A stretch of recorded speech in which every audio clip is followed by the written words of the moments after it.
Okay, guys. Bit of an early stream today. Bit of a early stream today. Um, I'm gonna be streaming 2 times today because I'm grinding these encounters out. Um, I woke up like literally like 20 minutes ago. So you're gonna see if we can make something happen on stream. As you can see by the number, 1,500. I have done 1,400 encounters since Tuesday.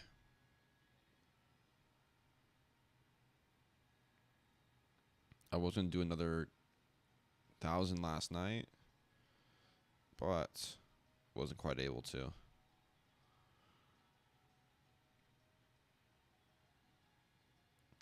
So, without further ado,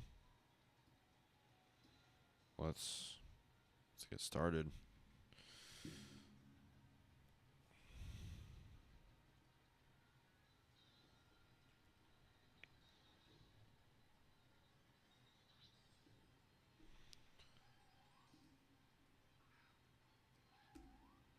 I really don't want to get a phase, not even gonna lie to you.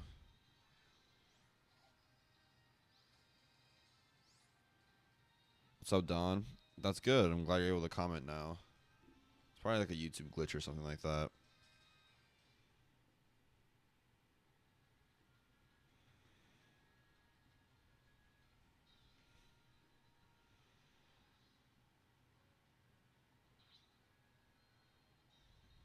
Thank you, thank you. I appreciate it.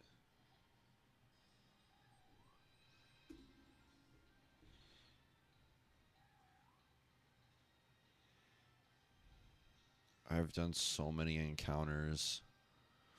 I was at 100 when I left stream last time. This is like the most I've ever grinded for a shiny. Besides rock and roll. Like rock and roll was like 6 months, but like that was like on and off hunting. This is like straight bare bones. Like I'm coming here. Like it would have taken me a month to get to this number, by the way, if I didn't have a deadline. But now I got a deadline.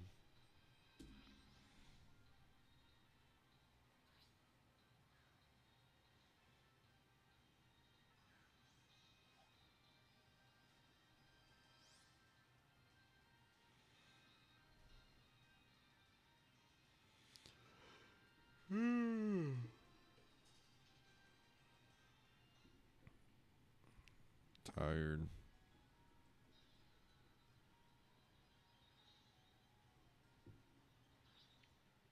Start up stream mad early.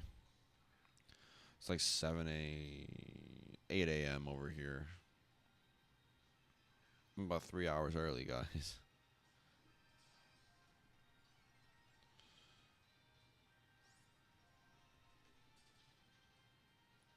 I'm gonna try to do 1,000 encounters in this first stream, and then I'm gonna stop stream.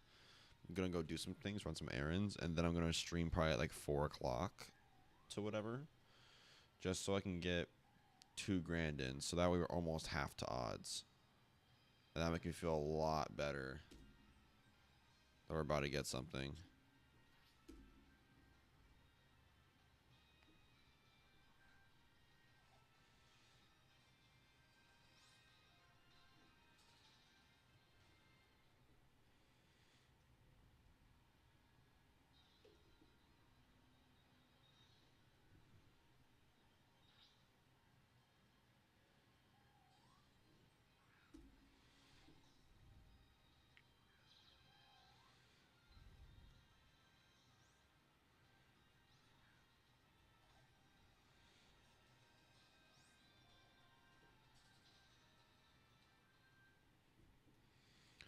But you know, this time I'm not going to.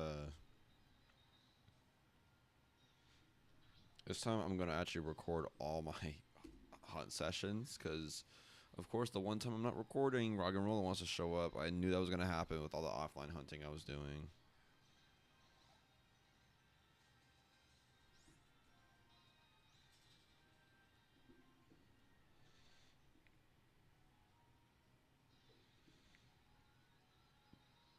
You have a pretty good time right now. I'm not gonna lie to you. I'm able to get about 300 encounters in an hour. So that's 100 across 3DS systems. Which, in the grand scheme of things, is not that bad.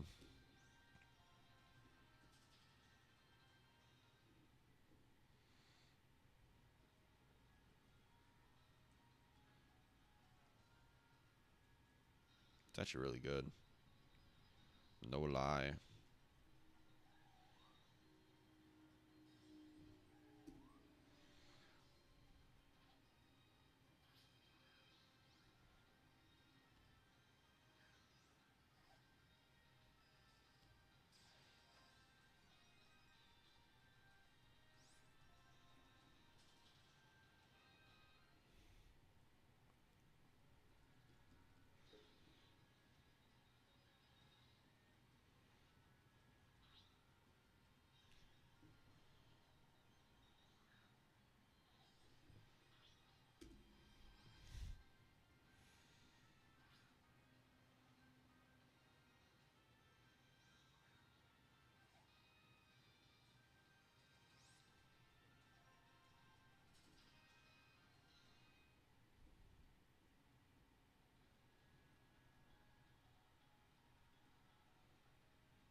Sandile. Like, I really hope, like, Sandile would be a cool phase to get, unlike Woobat. But I feel like Yamask is almost mandatory.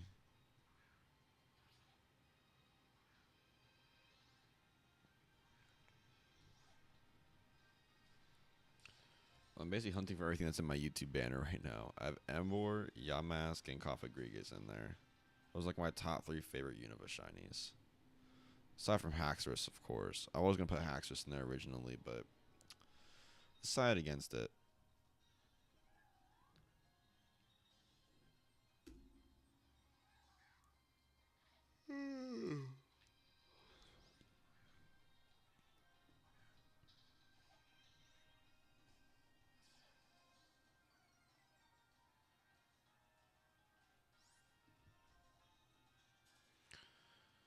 Yeah, I appreciate it, bro.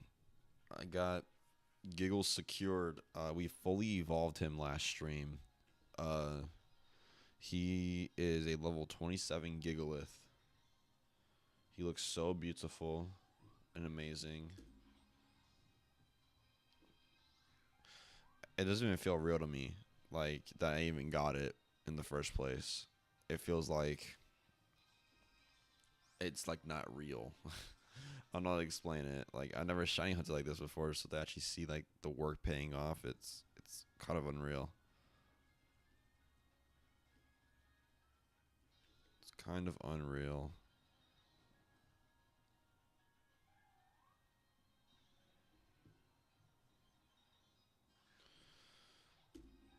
But I'll be more happy once we get Yamask, because that way we're halfway done with the team.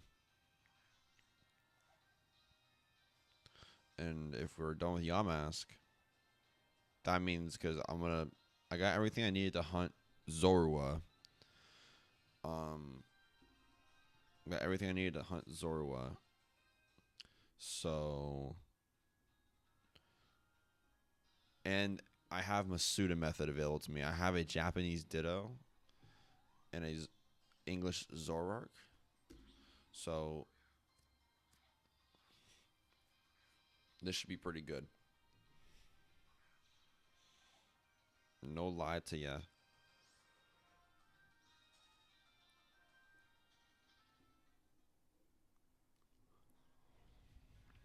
I think it's like the Masuda method in this game. 1 out of 1,368 or something like that. 365, something like that. So it's gonna be. Hopefully that one's a quick hunt kind of. Hopefully that one only takes like a day or two of off and on stream grinding.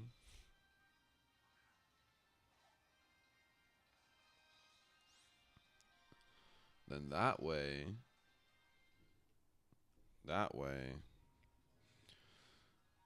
we can get started on Haxorus, which is the one I'm most worried about is Haxorus. Because I got to repel trick that. I've never done a repel trick before. Never done a repel trick ever. I don't know if you have to save your game or buy a bunch of repels, save your game.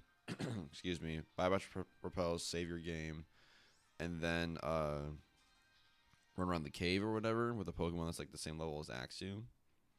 Because I did the math on it. It's about like a 66% chance or like 67% chance of encountering Axew. And I have Illuminate Watchhog.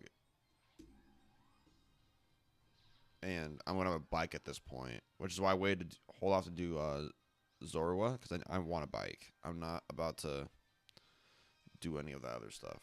Hex no.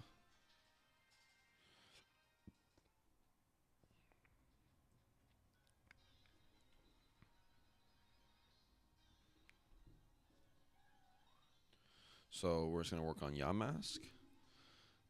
See if it appears. If it appears this stream or sometime today after doing all these encounters, that would be preferred. But it's probably not going to happen. I don't know. Because Rock and Roll took 12K. Granted, over 6 months. Like, I was doing on and off stream hunting a lot. And I was like, I took like a 2-month break in that. So technically, it took me 4 months to hunt this thing. Is that right? Because I took a break from. I started it in March. Took a break in March. So we'll count it. I took April, May off. April and May were taken off. And then. I think.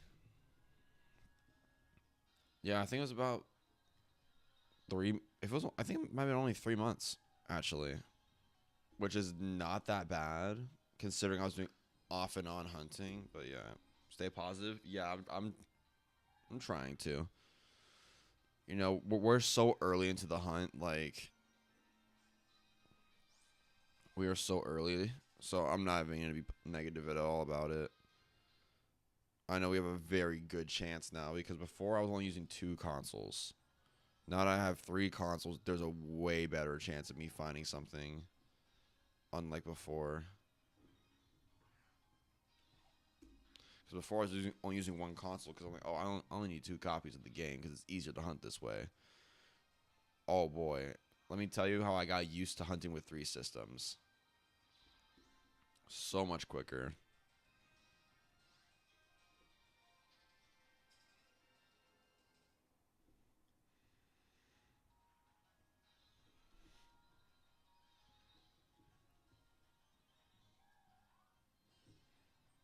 I'm just glad I'm not in that cave anymore.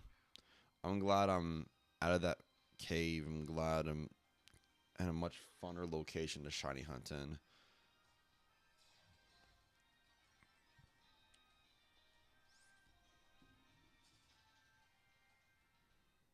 I like this. I like this location. Relic Castle's much cooler to hunt in, even though it's like a smaller area than Wellspring. This cave is still, or this. I like the ancient vibes, and that you have ancient Pokemon here, like Sigiliv, Yamask, all those guys, and Volcarona later on down the way. And depending on how quick I finish this, actually, I'm gonna finish everything in black and white if I finish this shiny team relatively early, and I might do a ribbon master on my whole team. So I need to get it. I have 2 Gen 6 copies, so I can definitely do Gen 6. But I need Omega Ruby Alpha Sapphire. So if I finish the challenge, I will order, and it's like a decent amount of time. I have a decent amount of time left. Like if I finish this in November, right? If I finish this in November, that's so much time. That's December, January. I have 3 months to finish my Ribbon Master and everything. That means I can actually play through the games and then transfer the Pokemon that I catch up in those games up to the Switch. So, kinda beautiful, kinda beautiful.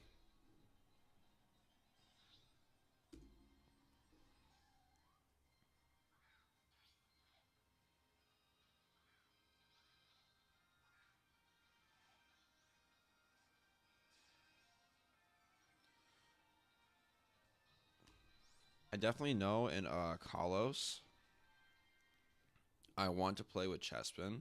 I don't know why.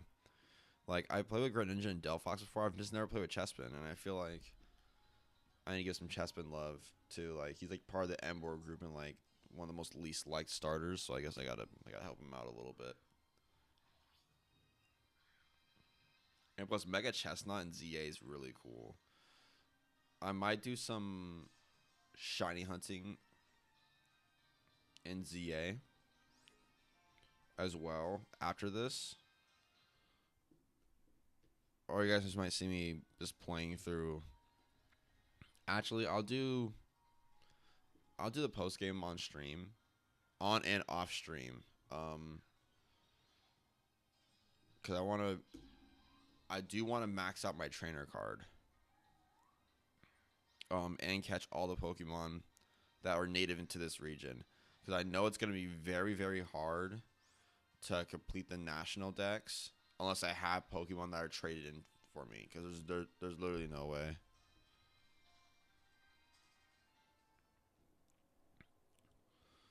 Yeah, unless someone has like white too, and they already have a completed dex, and they can help me trade like a Pokemon over so I can breed it or whatever, would be fire. Because as it stands right now, I have to play through Platinum and Soul Silver, and that's not even all of them. I don't think. Like, I think I need Heart Gold. I need all of Heart Gold's version exclusive Pokemon as well.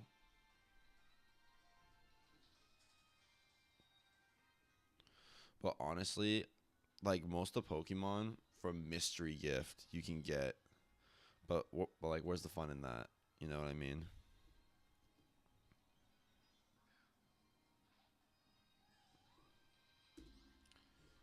I'm adamant on doing things legit, as legit as possible. Some people may say that the Wi-Fi glitch or the DNS trick is like, oh, you're messing with the game, but it's like it's not even messing with the game. If it's already in the game, how is that hacking or whatever? Hacking is injecting code into a game and changing things about the game. You're just doing something outside of the game that makes the events happen inside the game that's already there. Like, if I were to inject a shiny code to make things change from 1 in 8,192 to 1 in 2, then that'd be very, very different.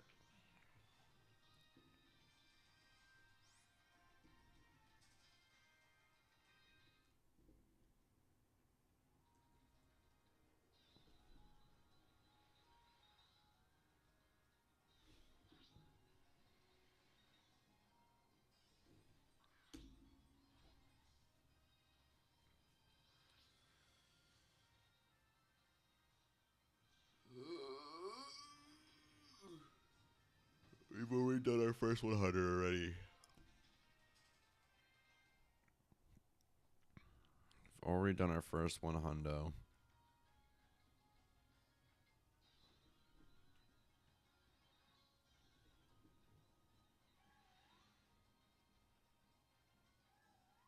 If I can get to 3K today, that'd be awesome. Because I know I'm going to stream for a very long time tonight. Take breaks here and there, but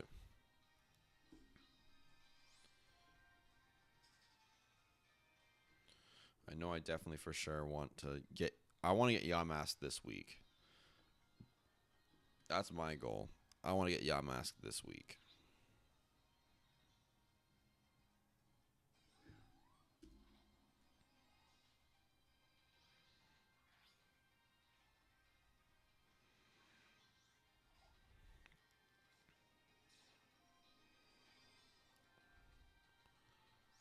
Yamask could be fire to get this week.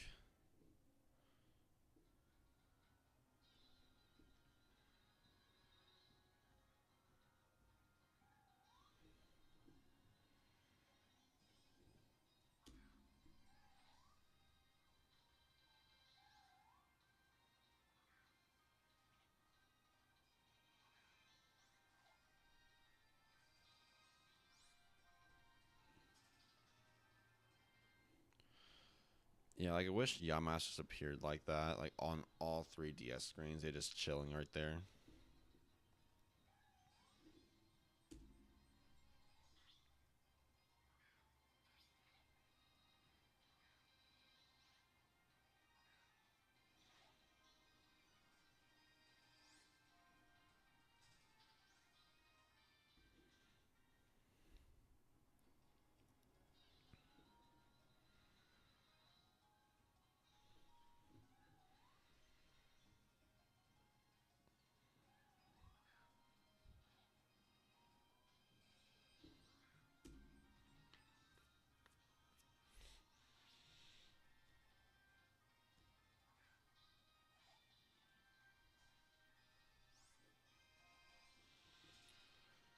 And I think we'll get it within these next 2 weeks, and that makes me excited. I don't want to jinx myself or anything, but if the odds are in my favor, theoretically, we should be able to get it. I mean, technically, this save cartridge got it under odds. These two haven't gotten shinies. So it's very, very possible. Because I'm always thinking, like, it's going to go over odds for these types of hunts. But if it does, gotta remember it's between three, like, different DS systems. Because like before, like, yes, I was over odds, but if you divide 12,000 between four systems, I realistically got rock and roll in like 4,000 encounters, which is insane, by the way. The only time it would be over odds is if I hit 24,000. That's when it would be over odds. Like I'm hitting 30K. That's when we're severely over odds. And that sucks. That's not very fun.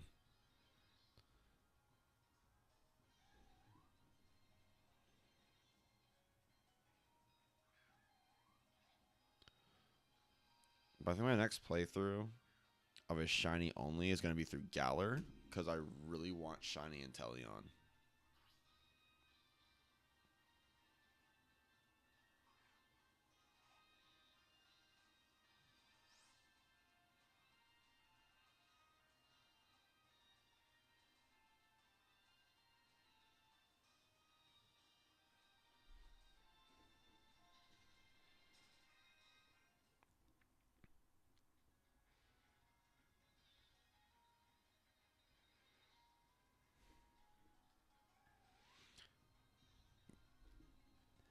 Uh, Not really. What's up, Zach Rom? I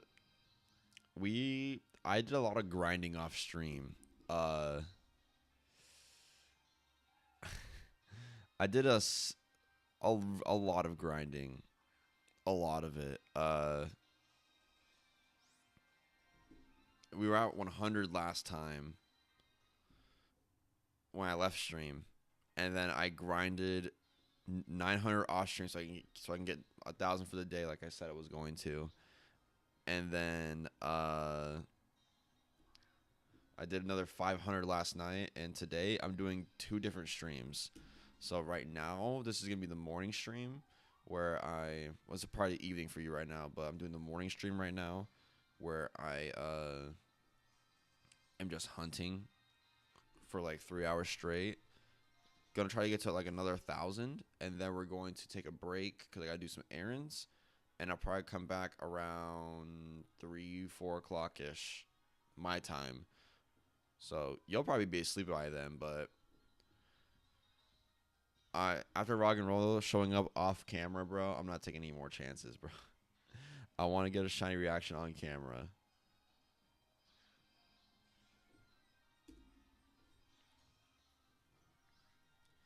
We're not playing anymore. Like I said, we have a deadline to fulfill. I wasn't playing about that.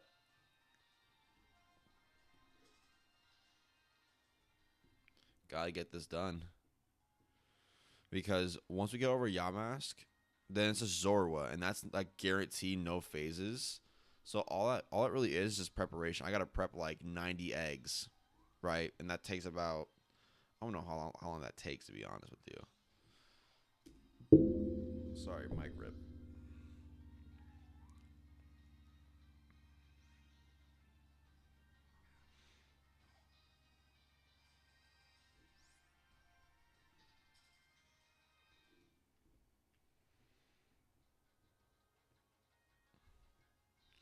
But yeah, uh, you're only about 100 encounters late, realistically, on stream encounters.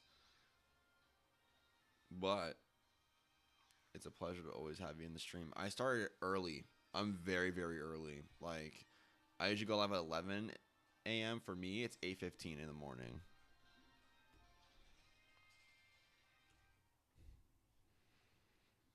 So, very, very early day for me. So I want to get some hunting in today. Make sure that we hit our goal. Like, I was low-key thinking to myself, I was like, dude, what if I just did 1,000 a day, right? I did 1,000 encounters a day. That's like 3 hours of my day. 3 hours and like 40 minutes of my day. Maybe even less. And if we could hit odds, that'd be beautiful. Be very, very beautiful if we can hit odds this week, possibly. Or if we hit half, we're definitely gonna hit half odds. I want to hit half odds because then we can find within the next month or so. And if we find Yamask in like September or something like that, it's gonna be amazing. So I've got my movesets for my Decidueye top team plan. That'll be somewhat soon. Okay. I love Decidueye. Love Decidueye.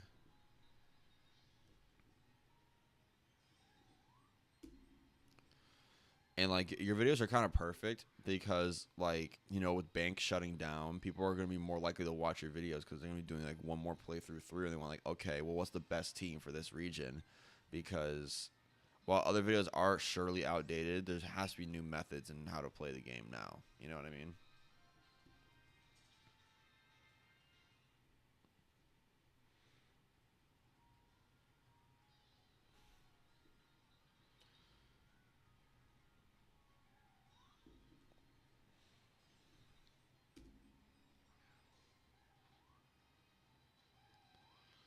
Like me, like I think Gen 7 was the first time I questioned whether I was going to pick the fire starter or the grass starter.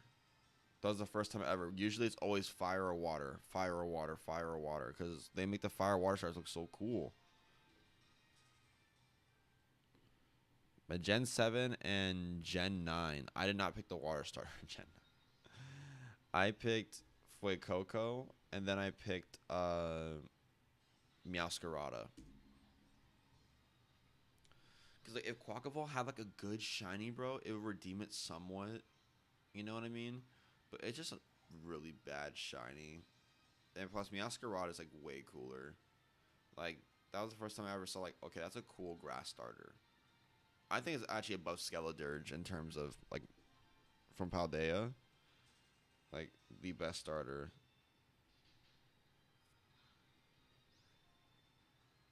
Let me leave Sandile. Oh, my, bro. This Watchog is, like, so slow. Oh, my God. I have to, like, keep healing it.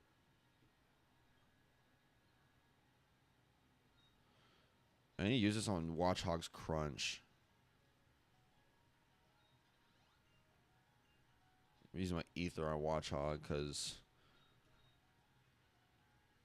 thankfully I explored the whole desert resort. only have one hyper potion left, so Watchog dies, we're kind of cooked.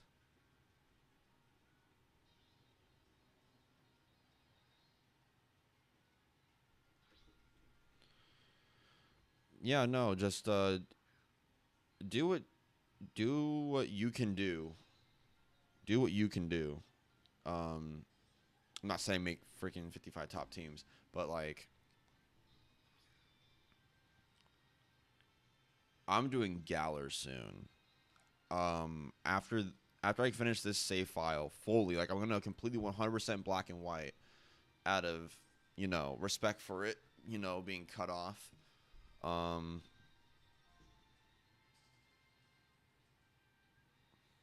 yeah, out of respect for it being cut off, I'm going to 100% this game in any way, shape, or form. Like I don't know. I don't know. To be honest with you.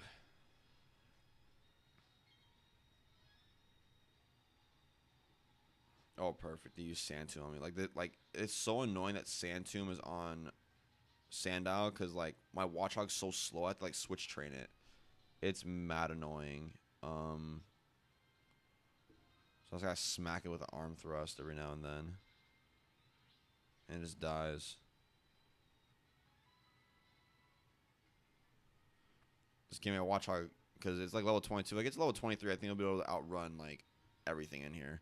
Because I only use Watchog in my gym battles in my other two save files, and now level 24 on both of them, and they can outrun literally everything. Like,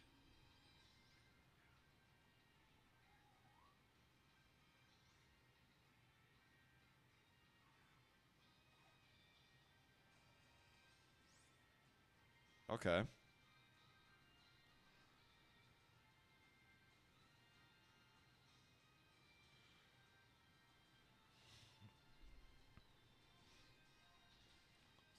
sounds good. Like for me, like, is it crazy for me to say that Galar would like Sword and Shield weren't bad games? Like I played through Sword and Shield many times. I think it was a good game. Like I think it was a good attempt at uh an open world Pokemon game before they dropped Scarlet and Violet, and everyone saw how that went when they rushed it. You know, and I also think putting out DLC now, like they start. That was when DLC started, and I'm glad that they started doing that because then that gives them more time to develop the actual game. Like Legends ZA, I feel like they could have waited a little longer to drop it. You know what I mean? Just like finish everything in ZA.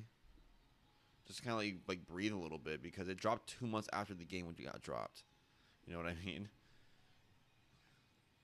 Which is why I think Gen 10 is going to be a really good game. Not only because it's built specifically for the Switch 2. I mean, Legend ZA was, but like they had to dumb it down so people on Switch 1 can play it. Gen 10 is specifically for Switch 2. So that's why I think it's going to be a really good game.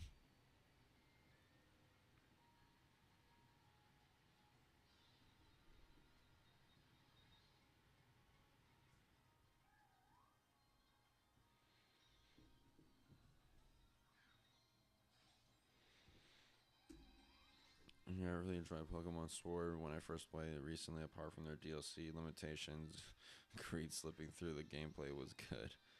Sword and Shield were good games. What's up, Cinnamon Bob? Were good games with poor routes that had no reason to return to except for catching Pokemon you missed. Yeah, yeah. Because like in Unova, like I didn't know Desert Resort was like that big. I thought it was just like a trail around through to get to Nimbasa. I never explored it, so that's crazy.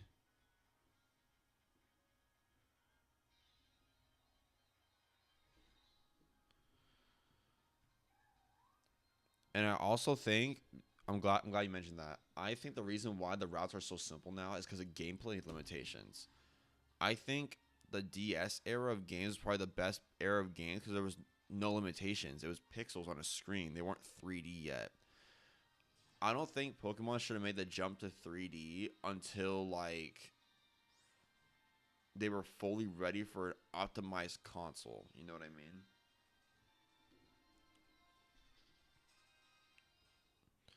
'Cause I feel like the jump to 3D, like even now, like you look back at it, it looks very bad. Like now, like nowadays, like the 3D models look good and everything like that. Like they changed a couple things about it. But like Lucario's 3D sprite is literally just him standing there. No battle pose, no nothing. In this game, and like the most recent games, at least he has like a little lean, like he's like has his hands up or whatever. But dude, like Typhlosion's flames being off, bro, he does looked like a regular animal. Because Typhlosion's 2D sprite was perfect. I mean, flames are always active and whatnot. They didn't change that until Generation 9. And that's like, what?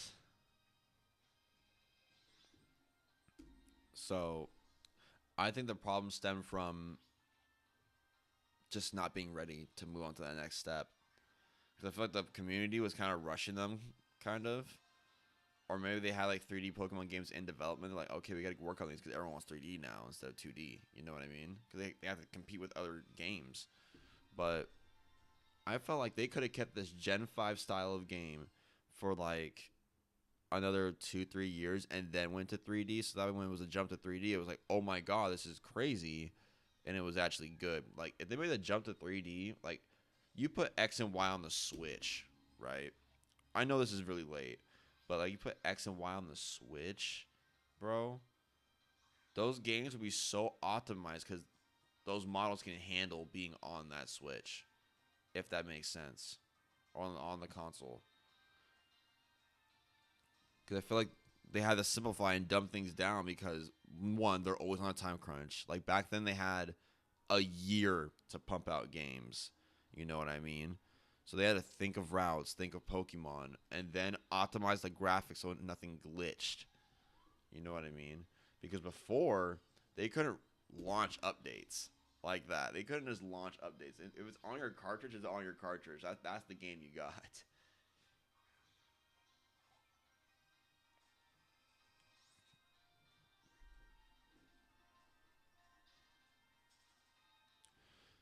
And I think the formula with Pokemon dropping a game every year kind of caught up to them. Because in Generation 1 and Generation 2, you can, like, you have literal pixels, black and white pixels, with a little bit of color in Generation 2 that you're working with, right? It's not very hard to do. You're kind of just changing little things to make it look a little better and just designing a new region.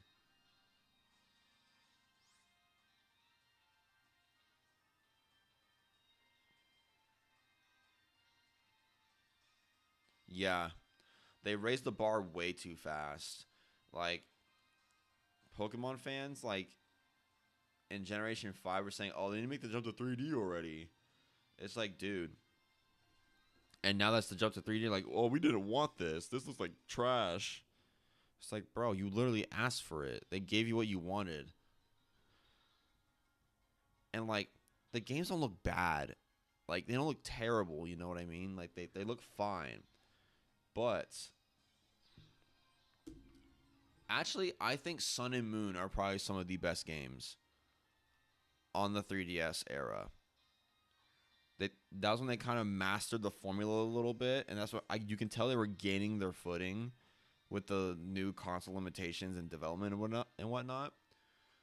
But then the Switch came out, and then the bar had to be raised again. So it's a never winning battle for them. I'm glad that they announced Generation 10 this early because I thought it was gonna come out this year, like later this year. I'm like, dang, this year already? But I said no, 2027. I'm like, oh, that gives that gives me hope that it's gonna be a optimized game for the Switch 2. It's not gonna lag as much. Like that's what makes me excited for Generation 10, which is why I think Generation 10 is gonna be one of the best generations. And if they drop like a crazy amount of new Pokemon, sorry, if they drop a crazy amount of new Pokemon, that would be insane. Might be top 5 region just by launch. You know what I mean? And they need to do Pombon justice. Don't make it a bipedal. Keep it quadruped and give it the fairy type. Make it the first ever fire fairy type. That would be very, very cool.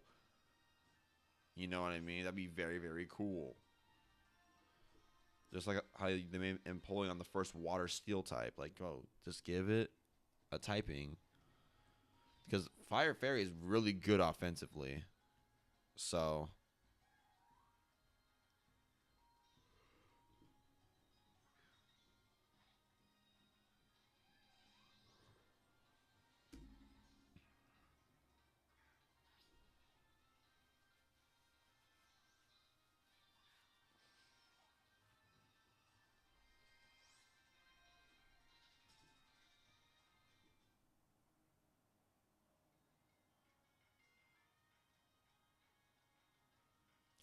no, I'm not. I'm not saying that.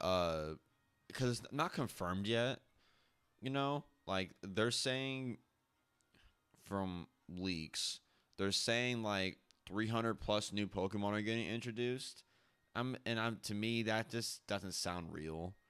I think most of those are probably forms, because if Game Freak comes up with 300 new Pokemon, this would be that it would probably be the best generation of Pokemon ever to be released. No lie, no lie.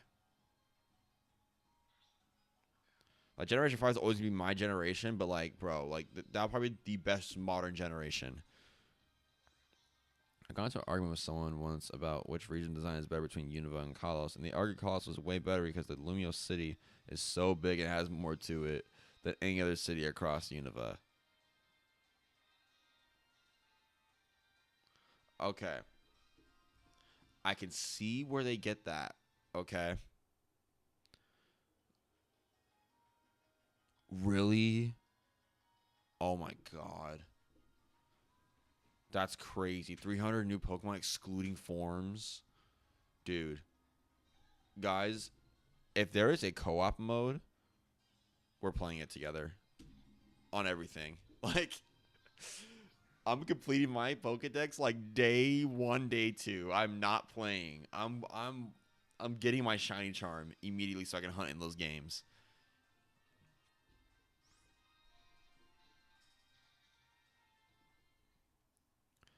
But I can see how they would say Lumiose has more to it because one, I think they haven't played through Unova fully yet, because I know Castelia has way more to it than Lumiose. They played through both games.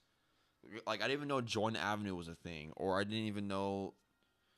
Like you can literally find the myth. Like you can find if you have a Celebi, you can literally and like activate a mission to like find Zorua in these games.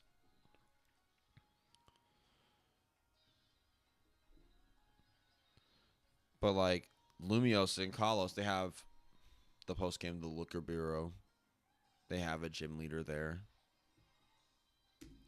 Like if anything, I think Legend ZA did a good job actually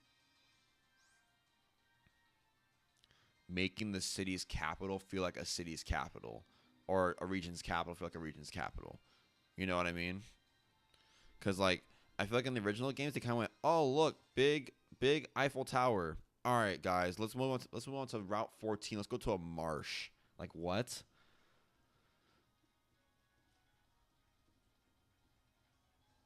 They said the Battle Cafe and Furful grooming place, and they didn't elaborate further than that. They had to have been rage baiting. Like if they want to make that argument, there's food places in Castelia, and there's literally a place that gives you massages to increase your friendship. Like what? Then they mentioned the clock tower and the Grass City gym that you can't interact with. I just started to laugh.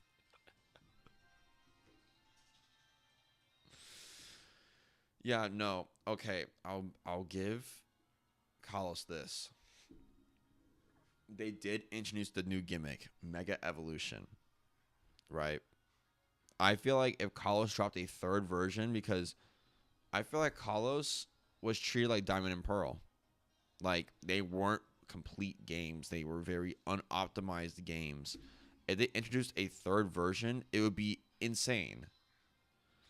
I haven't seen much of Legends ZA gameplay. Does it take place in Lumio City or something? Yes. So it takes exclusively like in like so like if you play X and Y and then you go to if you play X and Y and you just go straight to ZA, the story will all make sense because it's in like 10, 15 years into the future in Kalos. So like you'll be fine if you play it. And then also like the main problem that is like everyone says this about Kalos. There's not enough Mega Evolution in X and Y. In Legends ZA, they completely remedied this. Everybody had a Mega Pokemon. Everyone that was a major battle had a Mega Pokemon.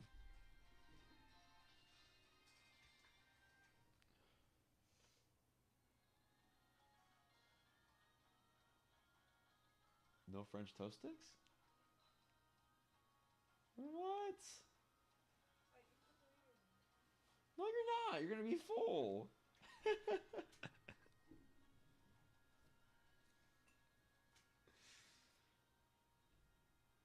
I'll allow it. I'll allow it.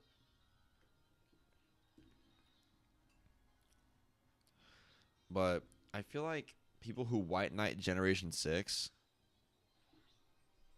also don't understand that these are very unfinished games. And if Pokemon dropped a Legend Z version, or not Legend Z, like a Pokemon Z version, like a year after that, just finishing everything, new story or whatever, whatnot, just finishing the game, Kalos would be like a top 5 region. But that's the problem, is that they waited 15 years, like 13 years, 15, no, they waited 12 years to finish the story. So therefore, people lost interest in Kalos.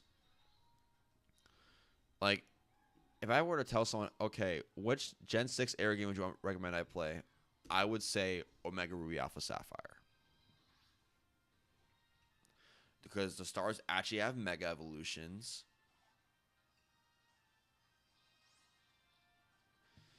Actually, I think both games. But like I would say if you want to play through a better story, play through Oras. It's way cooler.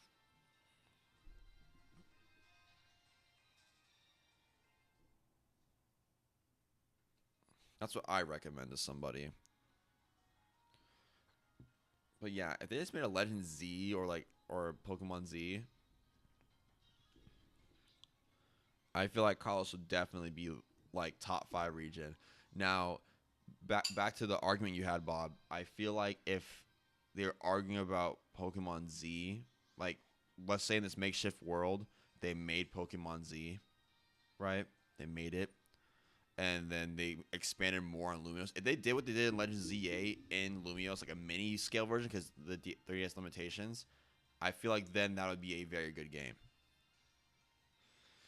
I personally don't care for Mega Evolution that much. It's a fine gimmick, and I get why other people like it, but to me, the power difference between Mega and non-Mega Pokemon was too massive. Yeah, like you're either OP against your opponent because they don't use Mega Evolution, or you are punished for not using Mega Evolution because your opponent is using it. Or as is fun. Yeah, and I think, and also again, that problem stems from not having enough Mega Evolution in the game. Because some people would not even use Mega Evolution because they're like, oh, why would I even use Mega Evolution? I don't have access to my favorites. So they won't even use Mega Evolution. You only face 2 Mega Evolution bosses in X and Y. And one of them, you're facing them with a Mega Lucario.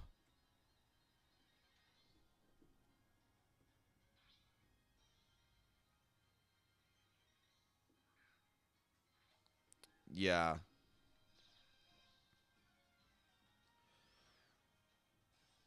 All right, guys. I have a guilty confession to make. I've never played through Platinum or any Gen 4 game. Just Gen 5 onwards. I've only played briefly through Hard Gold Soul Silver when I was young. Like, very young, and I couldn't even get past Bugsy. Or I got past Bugsy, and then I just dropped the game. I just never played it again. Because it was getting too hard.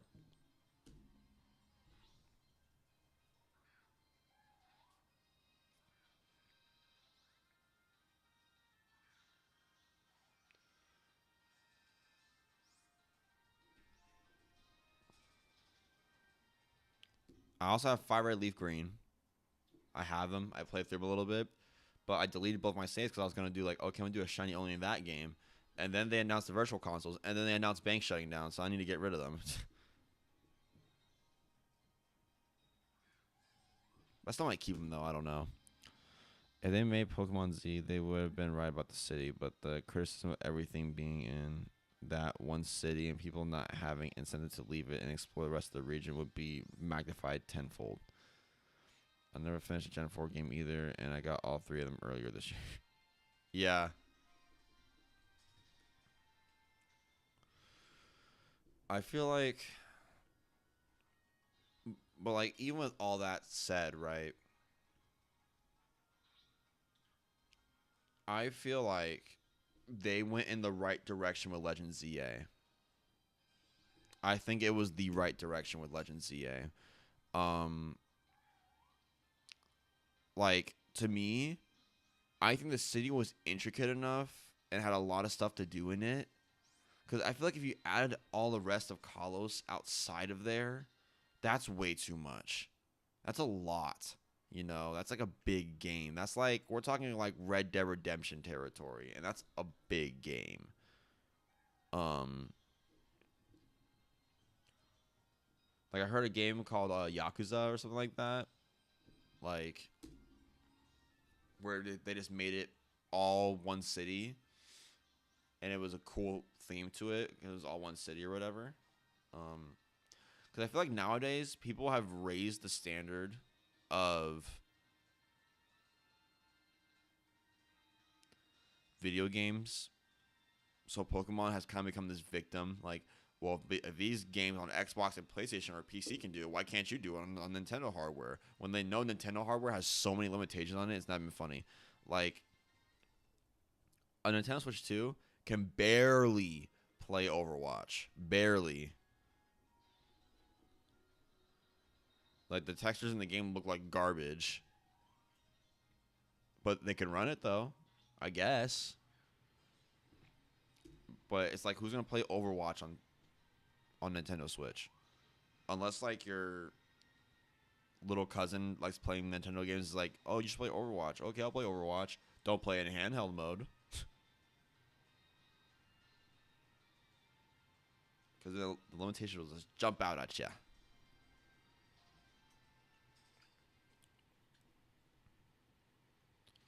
But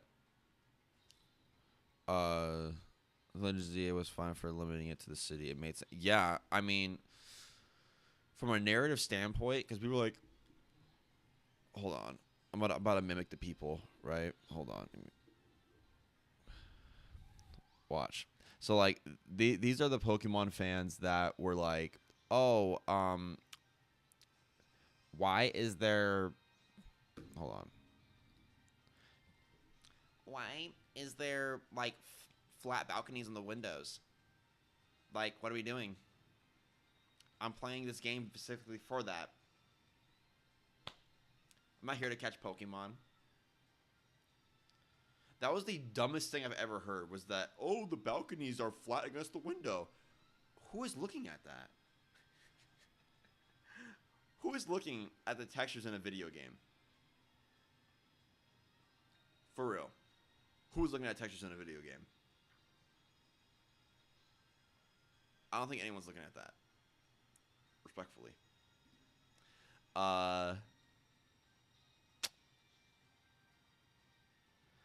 Yeah.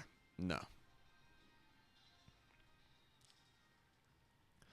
Like, dude, I'm too busy exploring the city. Like, I'm not gonna be looking at every single one like, dang, This window could have been. This game could have been so much better if the balcony actually stood out. Buddy, are you going into the people's houses? Like people have like such a high standard that like video games should be like real life, and that's just not how it works. There's so many limitations. So many limitations. Not even gonna lie to you.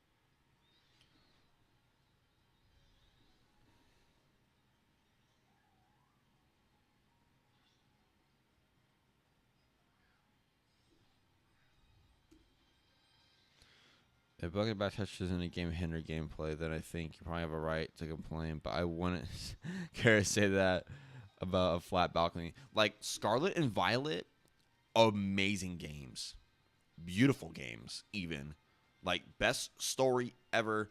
Great, not best story ever. Great, like really good story for a modern Pokemon game, and great Pokemon designs. But terrible graphics because of limitations. And it's so sad to see that uh it's just that's just how it is.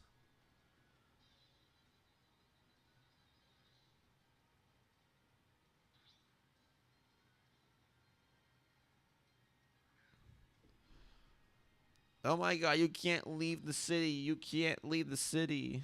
And no one I asked what location did you want to go outside of it, that would have shut the whole argument.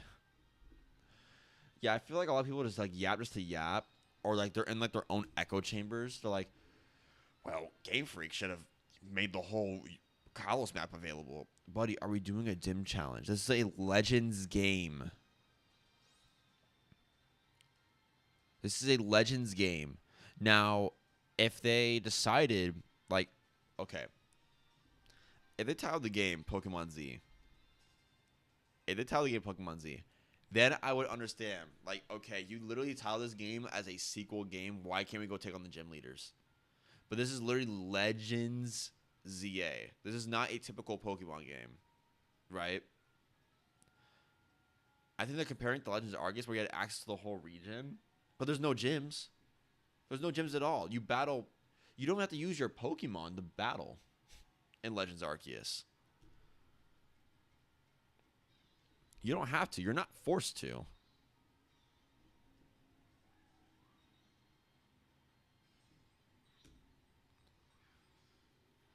And people don't get that. They don't get that.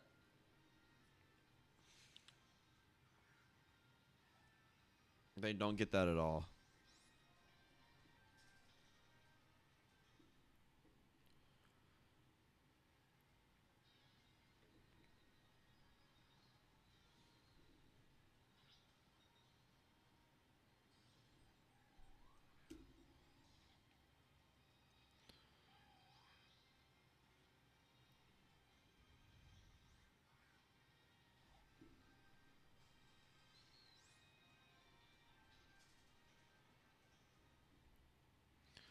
I just don't agree with the Scarlet and Violet being great games, but I see how others can enjoy it. I started playing it on my sister's Switch too, and the game feels fun.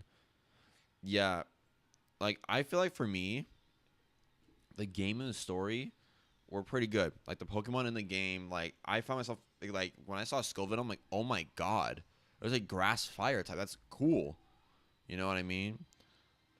But then it gets hindered by the fact that you can't see more than 5 Pokemon on this screen without lagging your brains out.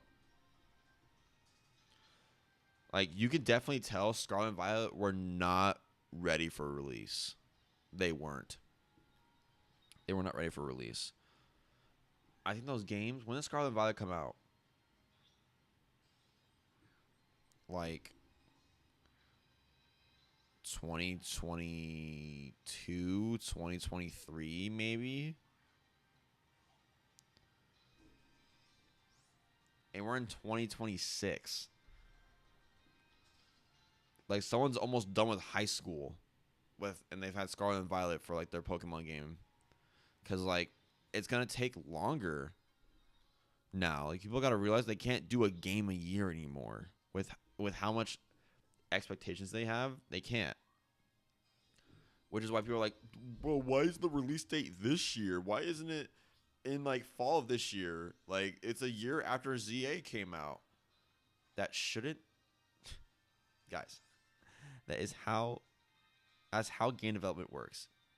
You have to take your time on things if you want the game to be good.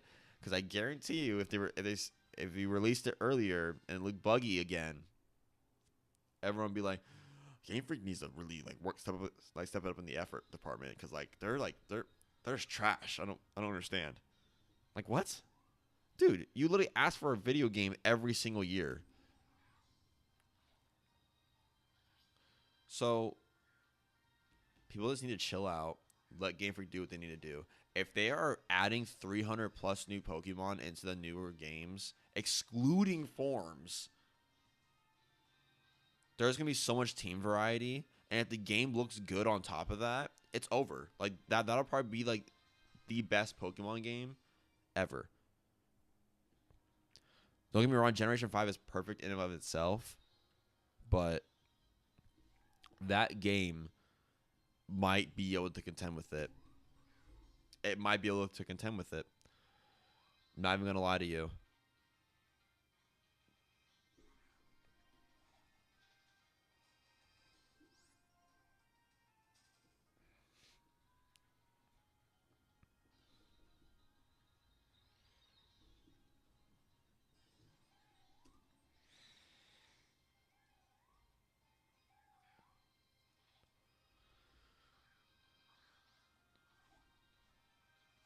And I already know they're about to have some cool, like a new gimmick or something like that.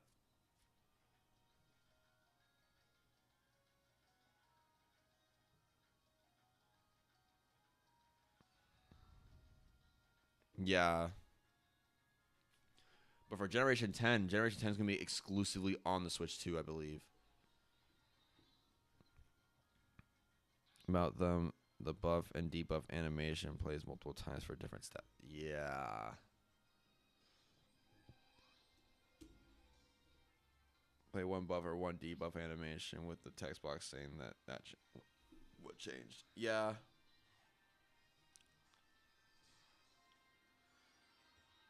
I feel like Pokemon is going to optimize this next game. Like, I haven't had hope in a Pokemon game in a very, very long time.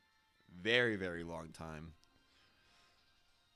I feel like they're going to make these games, like, not perfect. I don't want to say perfect. I don't want to gas them up too much. But I think they're going to make these games, like, better than what they usually spat out. And people are still going to trash on it. People are still going to be like, oh, well, this is slop still, blah, blah, blah, blah, blah. But at the end of the day,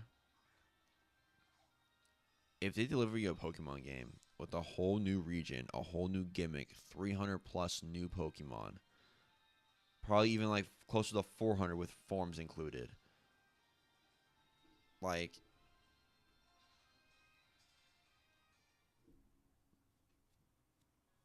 they can 100% make it happen. This can 100% be one of the best Pokemon games ever.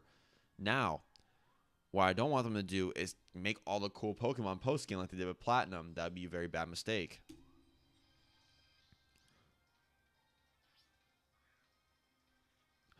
Yeah, it's sad, but it was going to happen eventually. Just like how when Pokemon jumped from 3DS to Nintendo Switch, I wasn't able to play any of the Switch games. I didn't play a Switch game until my 8th grade, no, my freshman year of high school. I didn't play a Switch game, and it came out in my 8th grade year. The Sword and Shield did. Even earlier than that, when I was in 7th grade, Let's Go came out, which is like I was kind of upset because I was like, dude, I want to play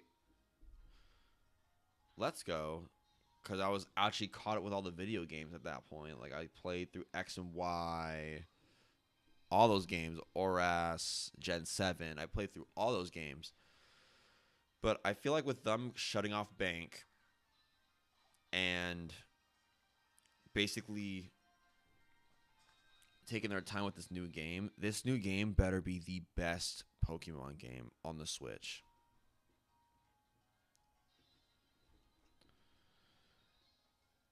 Abs of Fusion and Black and White remake as the gimmick would be sufficient as that game's gimmick.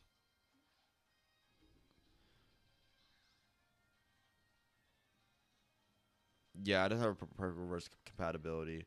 Abro Absol Fusion. I don't think that they would be able to make Black and White's gimmick that. I think Black and White is one of those regions. Like you obviously can't have Z Crystals, you obviously can't have Gigantamax. You would have to have Mega Evolution in it.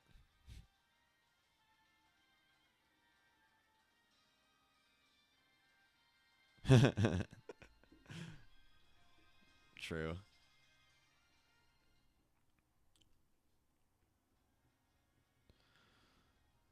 But I feel like in Black and White, since some Unova Pokemon got some Megas and some non-Unova Pokemon got some Megas, they should definitely make a remake with Mega Evolution in it or something new. I don't know.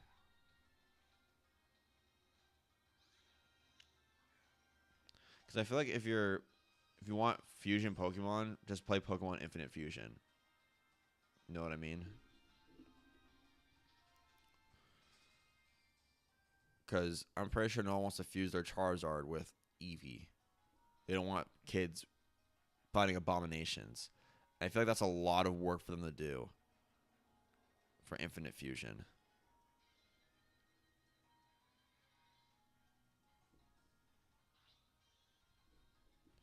Yeah. If they could just like make, I don't know. If they did like a Mega Evolution gimmick or they brought back gems.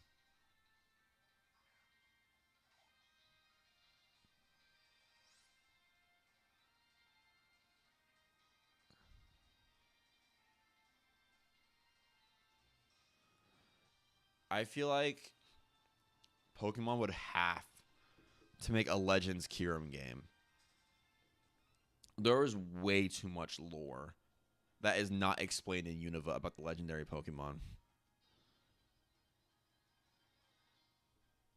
No, I think when it becomes the complete dragon. So here's my thing on the complete dragon. I think it should just be pure dragon type. Pure dragon, but its ability gives it stab to 3 different types of moves: electric, fire, and ice. And guys, a quick little science lesson. Yeah, Gems would be fire.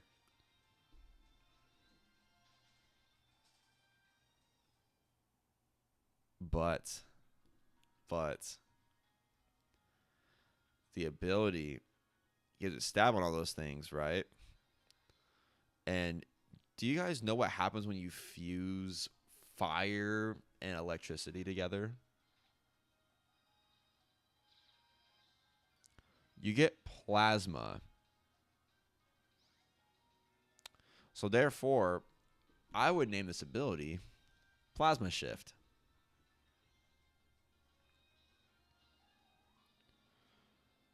If it's a complete dragon, bro, it has to be way better than the 3 put together. Like, I'm thinking a minimum of an 800 base stat total. Easily. There's no way.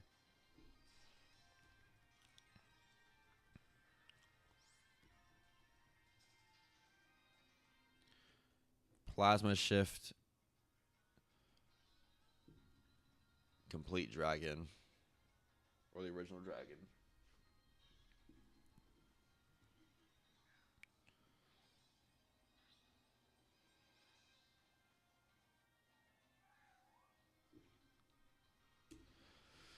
Yeah,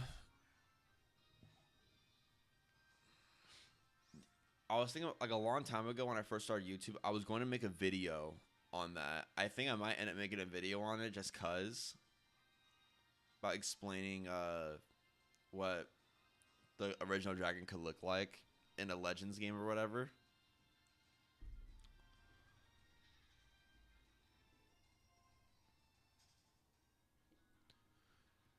But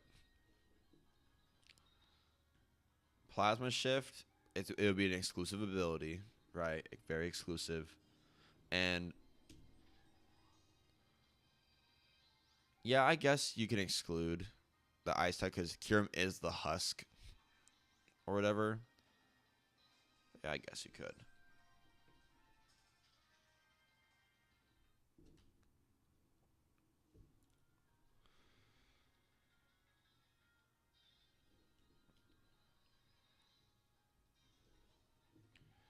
I was just trying to give it all three elements, but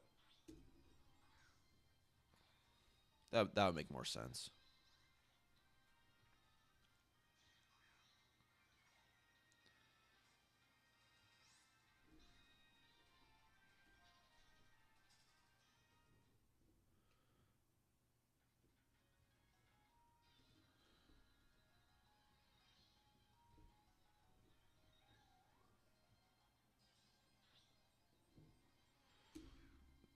That's kind of cool.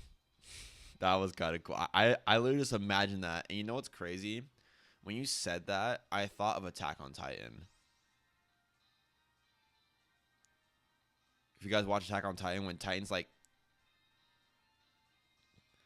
or when people change into Titans or whatever.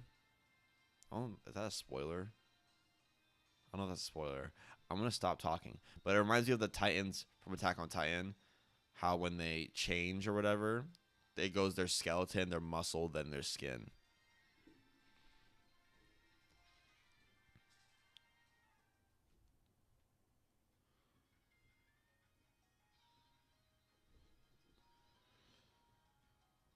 Evenly good in attack and special attacks and restaurant excels in special attacks and Kyurem is even.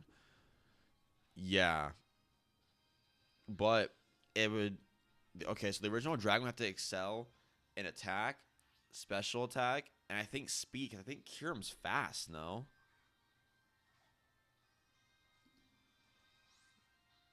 let me see.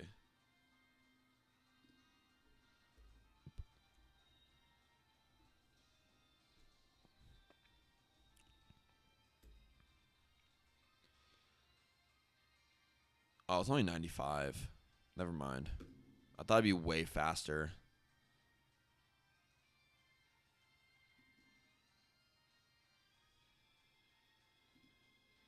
I thought it'd be way faster.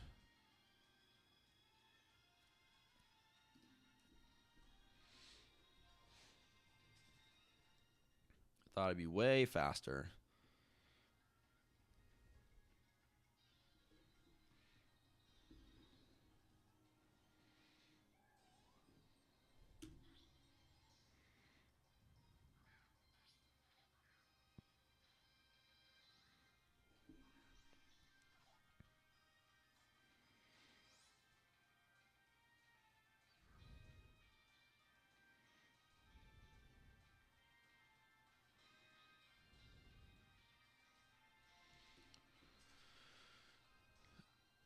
I feel like either 90 or 95 speed with restroom likely being exactly the same, so they might expect sound speed. Okay. So we'll just keep 95 base speed for its original speed stat. But I feel like the base stat total has to equal like a complete number because it's the complete dragon. You know what I mean? You know, it'd be crazy if Pokemon was just like, F it.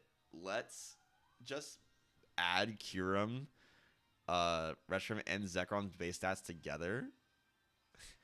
And then that's the original Dragon's base stat total. Yeah, guys. Sorry it took so long.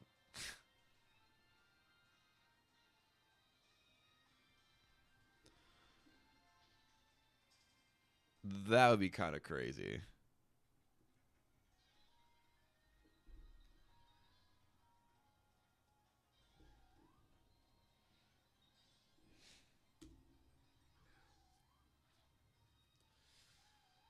Oh, stretch, stretch, stretch.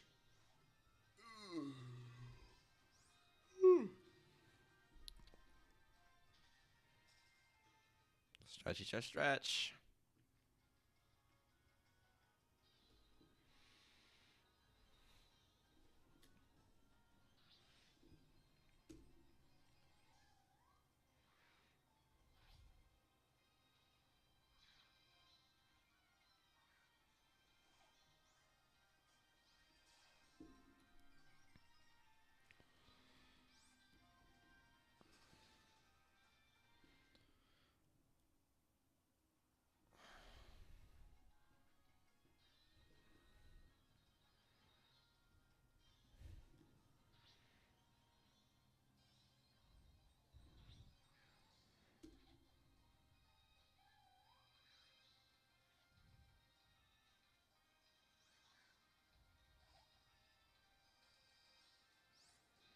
Mm.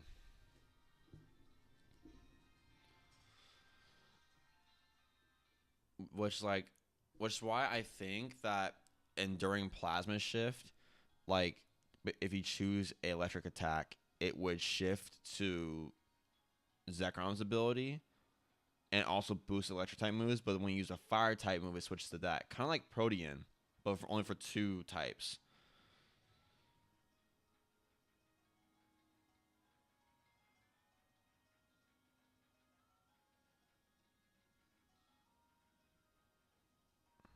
I think the original dragon should be 780 then. Even maybe even 800.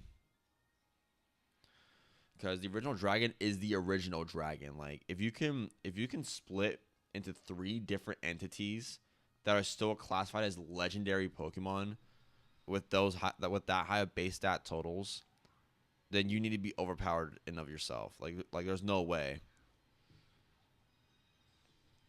It would have to only be accessible in one game. It would literally have to be like Eternatus, which would suck, but it's a really powerful Pokemon.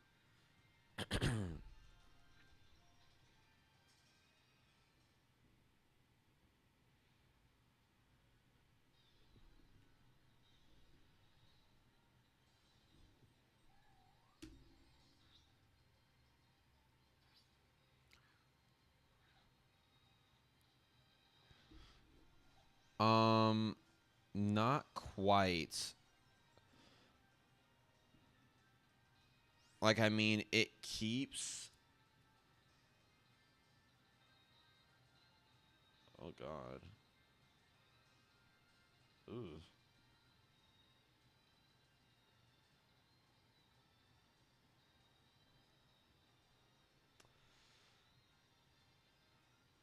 Might have to delete some files. I think I was gonna have to do this soon. Um,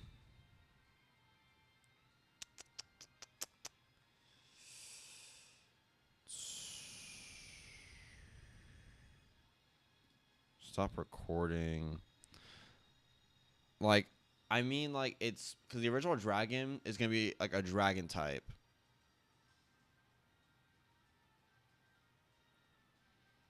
So I'm thinking that like depending on which type of move you use, it switches to that like it gives like a similar ability to it, but it's like better. It just boosts the power of electric type moves. So therefore it's a like a regular dragon, but it gets stab on those moves. So that way you don't have a fire. And that gets rid of the problem of like having three different types on it, like making it a dragon, fire, electric type, or whatever. Um,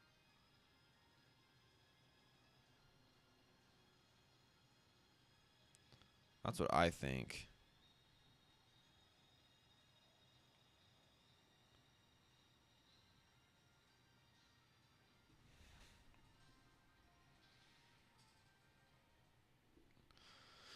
That's the only way I see the original dragon actually working.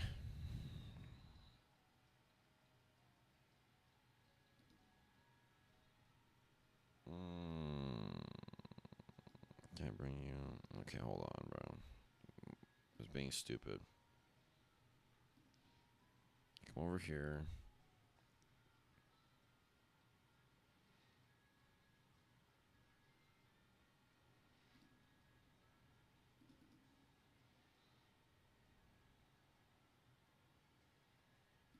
What's this? Oh, no. Not that. No, it's not it either. It's probably this. This is a lot of stuff in here. We don't need this. Move to trash. Banner file. We need to keep that. We can remove this. It's fine. Oh, guys, I forgot to tell you. I had an overlay before this. I'll show you guys in a second. Hold on.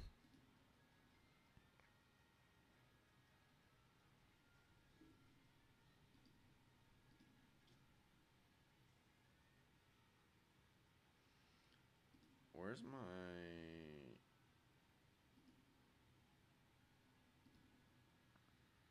Oh, my God.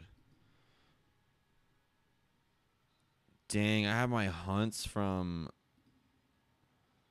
Wow. Sorry, I'm getting sidetracked right now. I have my hunts from, like, earlier this year. When was this? February 26th. Crazy.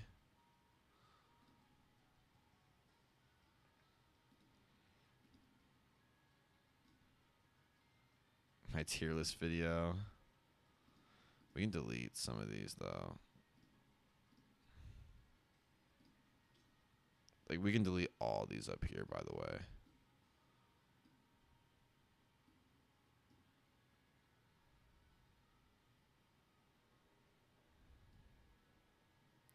So I'm cleaning up my storage because, like, I have a lot of...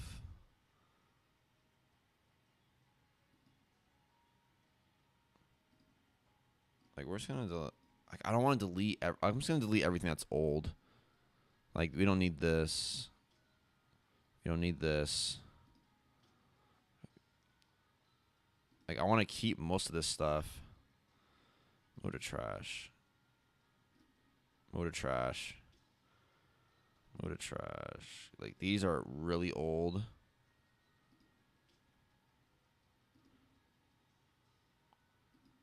Damn, that was the start of my Wellspring Cave hunt. That was February 22nd. Guys, I started this hunt in February. So March, skip April and May, June, July, August. Yeah, it took me 4 months. Wow. Wow, wow, wowie, wow.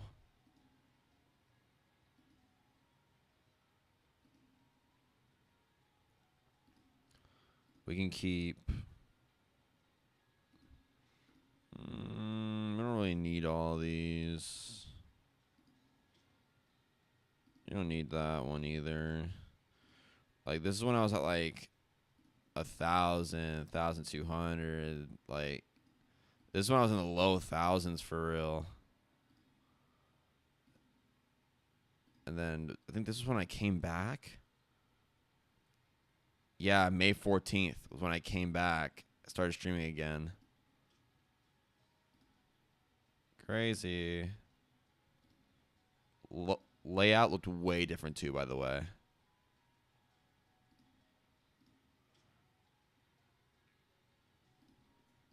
I think we have enough footage. Honestly. If you guys can hear my computer right now, this is literally all the stuff I'm throwing in the trash. I went through 3 different overlays, by the way. In all those months. The last 3 months, I've gone through all those overlays.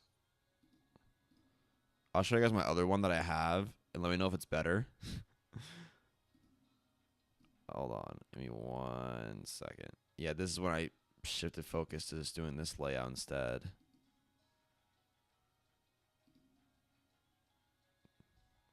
And I thought 6,300 was a big number. Oh, buddy, you're about halfway there.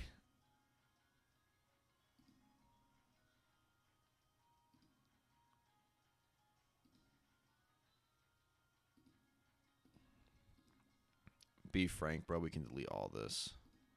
Because each of these clips are like an hour, 2 hours long, bro. I don't have much space on my MacBook. Look at the trash. I'll read chat in a second. I'm just making sure because I don't want my stream to end.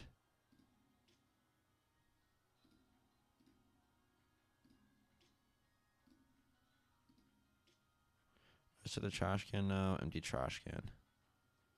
Yes, empty trash can. Hopefully that resolved my disk issue.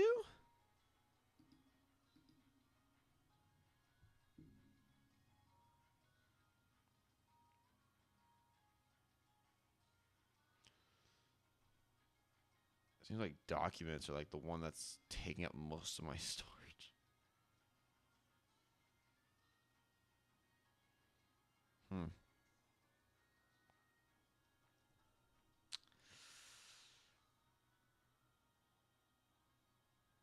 Oh, I think it's the mail app that's cooking me. Let's just...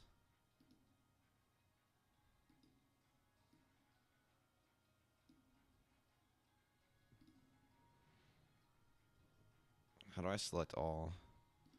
I think like you can do like Command A. Oh, perfect. And then delete. Yes, delete 200 messages, bro. Oh my god. Jesus.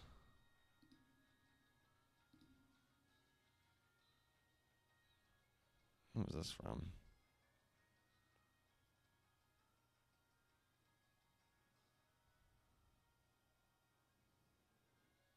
That was a long time ago, bro. Wait, that was only a month ago.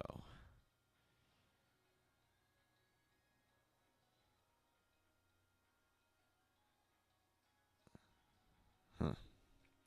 Anyways, delete.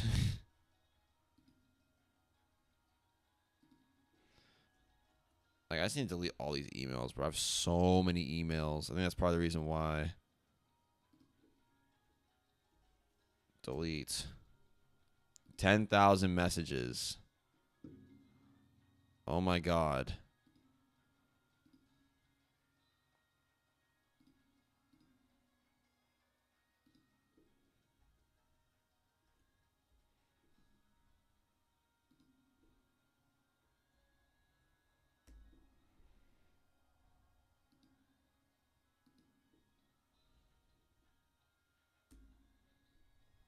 Thank you. Delete. I think that might just shrink it down just a wee bit. Yeah, mail is only using that much now.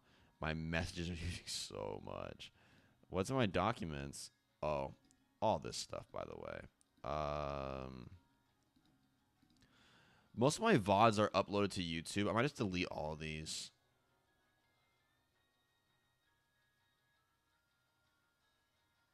Because I didn't get rock and roll on stream.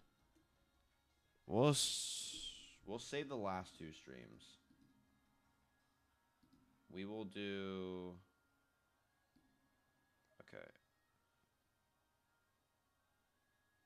7... 8/17, 6:30.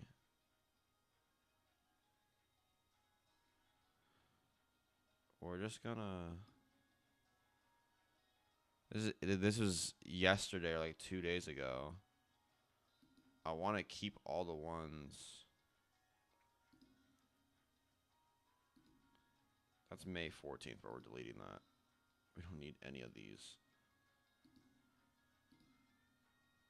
Optimize my disk space.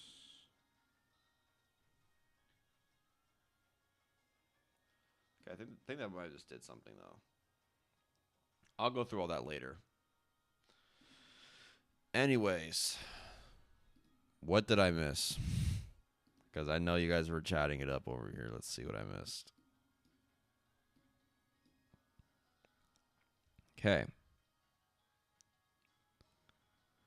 Okay, because the inclusion of Zachary Restaurant's abilities threw me off. They are both essentially Mole Baker. Yeah, 660 makes sense in my opinion because that's an extra 100 buff default cure him and makes it a powerful attack with both stats anyways. 170 attack and special is insane.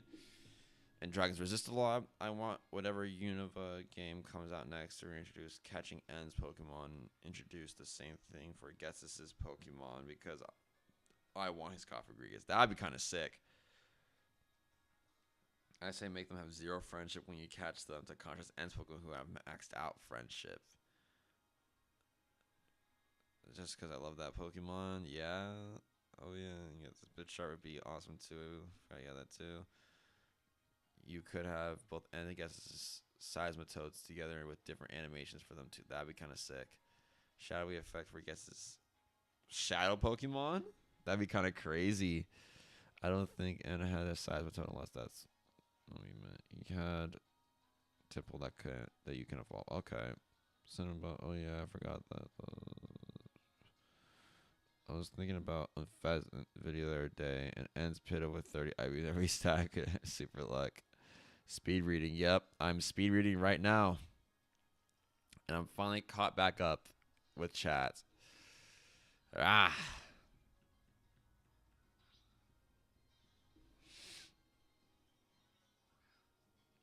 Because I got to remember, like, I don't need to record everything anymore. Like, I have my stream. Like, I have YouTube saves these as VODs. I just download the VODs I want to download. It's that simple, really. It's really that simple.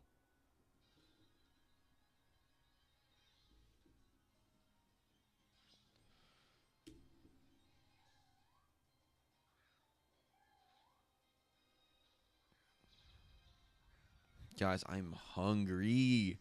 It is so I woke up and got straight to streaming. My breakfast was talking. That's where my breakfast has been right now. Guys, what is your favorite breakfast? Not even gonna lie to you.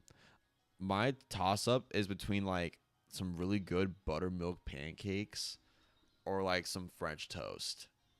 Obviously with eggs, bacon, or sausage as a side. Obviously.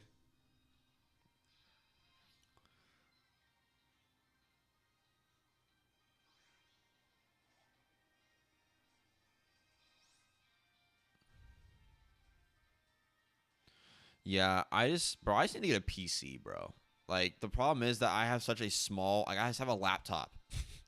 I just have a laptop. It's cooked. Waffle syrup, yes. Especially blueberry waffles, delicious, by the way. Like, I like waffles with any kind of flavor to it, like cinnamon waffles. Uh, Blueberry waffles. I don't like chocolate. I don't like chocolate chip. That's nasty.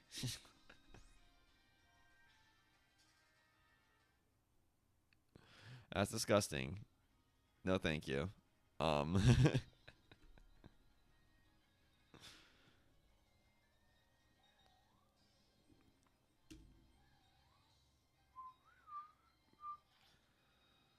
so, as you care, I do enjoy bacon and sausage for breakfast. hey, hey, bacon's good, bro. Like, bacon is like so delicious, so good. Should I change my Embor's name just to Bacon?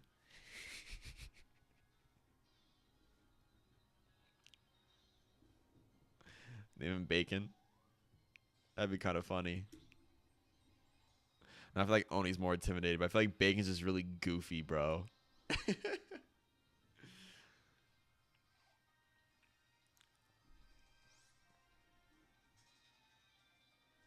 I'm like, nah. Cinnamon bun pancakes are my favorite, but homemade pancakes are fantastic. Always made with cinnamon in my house. I had no idea. I had no idea. I had no idea Bob likes cinnamon, guys. Did you guys know that Bob likes cinnamon? I'm kidding. But yeah, cinnamon pancakes, cinnamon waffles, blueberry pancakes. Very good. French toast, if made, my girlfriend makes the best French toast ever, by the way. She used to work at a breakfast restaurant. She used to make the pancakes and the French toast from there because she has the recipes. Oh my god, fantastic! She used to cut up like strawberries and raspberries, stuff like that. She doesn't do that anymore. And it ended up making too much of a mess, and she was like, "I hate this."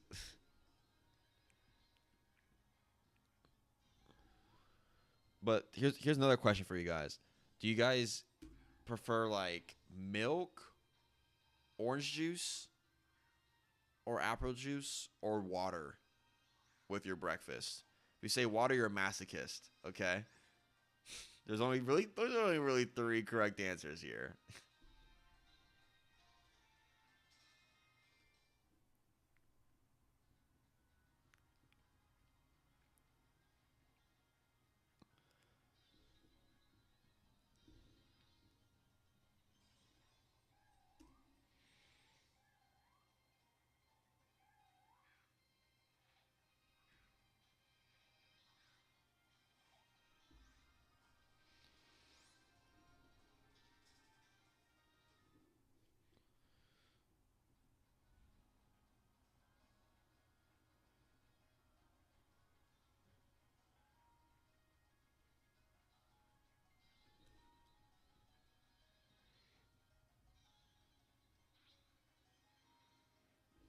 You know what's crazy? I would consider cinnamon buns. I would consider cinnamon buns uh breakfast. It's like I feel like a cinnamon bun is like cinnamon buns, donuts, and whatever else in between. I feel like those can only be considered as like a good breakfast that you can wake up to, but it's like a sweet.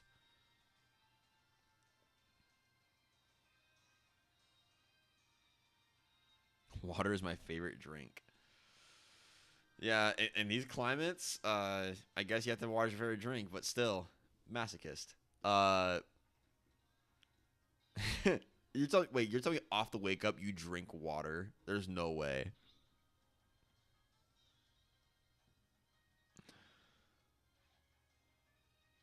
Is super clean. Damn, you guys both like water for breakfast, bro? Dude, me personally, I'm like a milk slash chocolate milk type of guy with an occasional orange juice and apple juice thrown in as a second drink.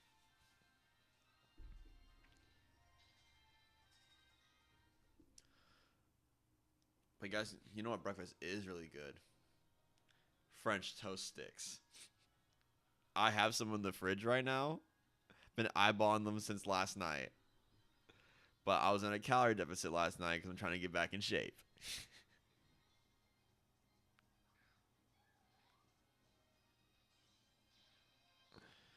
You see, Ginger Ninjas understands. Okay? He understands what's at stake here. Thank you. OJ. Not Simpson. Just regular orange juice.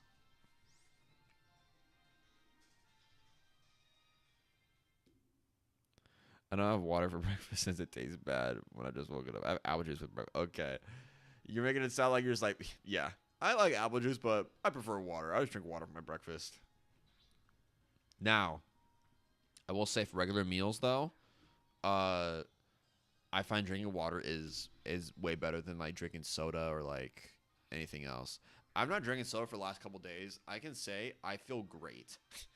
I feel amazing actually. 2 pounds off the scale when I went to bed last night.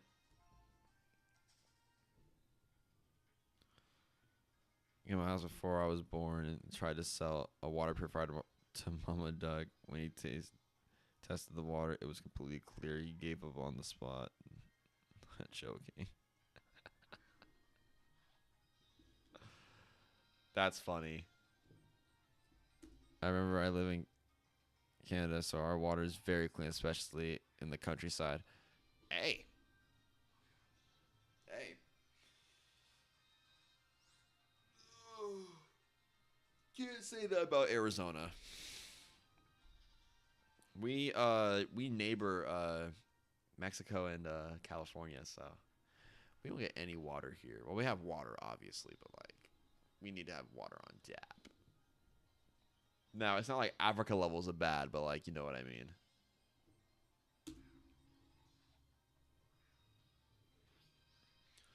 You know what I mean. You know what I mean.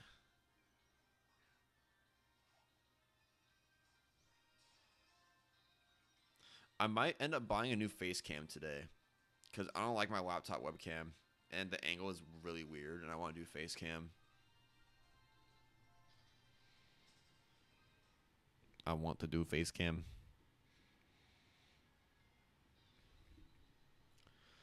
I live in the city, guys. I'm a city boy.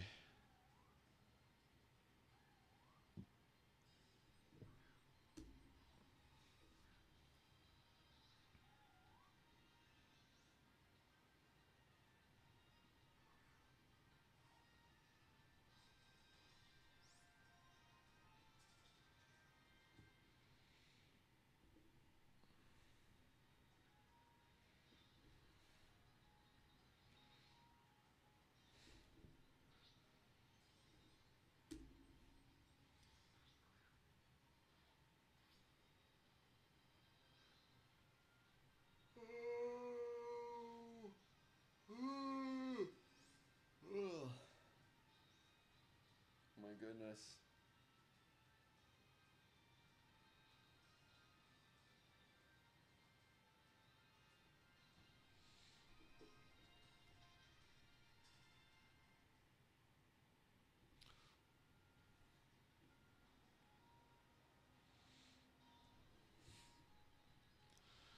Like, yeah, no. Like, around Christmas time, bro, I'm slamming cinnamon buns. Not even gonna lie to you. I'm slamming cinnamon buns. And we have a Cinnabon, like, nearby us, too, bro. Oh, my God. Like, cinnamon buns, like, this big. Like, about this big cinnamon buns. Oh, my God. They have, like, so much of the glaze on it, too. It's so good, bro. Especially around Christmas time, we have, like, hot cocoa with it. Guys, let it be Christmas time already. I want it to be Christmas time.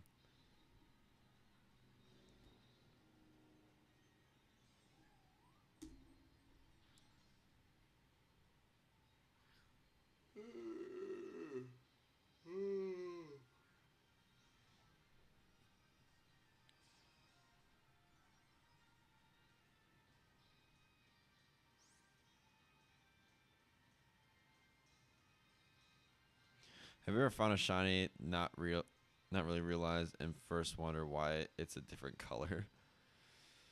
Um, Not that I remember. Yeah, not that I remember. I don't remember. I don't remember. Uh, I think it was when I found the shiny Golett in my X file. Didn't realize how rare it was, and I deleted my X file. Miss last. Oh, what's up, River? Miss last stream. Nature of the shiny rock. I need to know. It's quiet nature.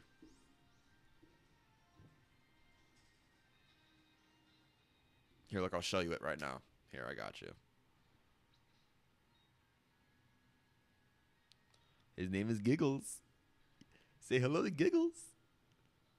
Say hello.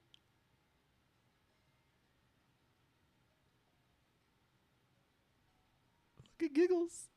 Next to my shiny Oni, the pig knight. Yeah, yeah, yeah. By the way, we got Pokerus on the starter and on my other save file. So both other files that did not get the shiny got Pokerus on them. I realized too late I didn't box a Pokemon in order to preserve Pokerus. My bad, guys.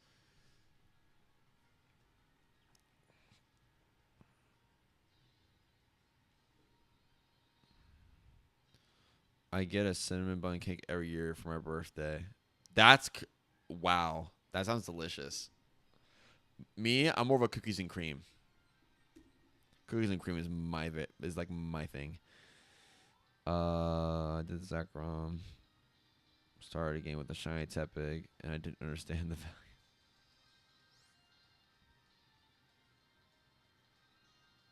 There is no way you started a game with a shiny Tepig. If you did, that is the most insane amount of luck ever. That is literally a blessing in disguise. Like, what?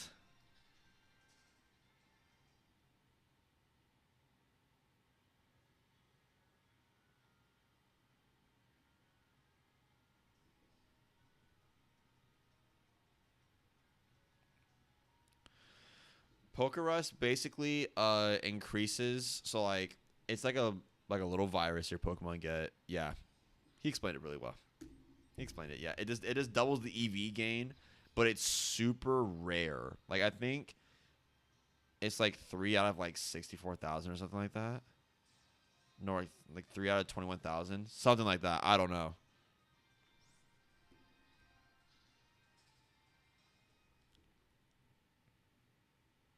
I don't know what the exact odds are on it.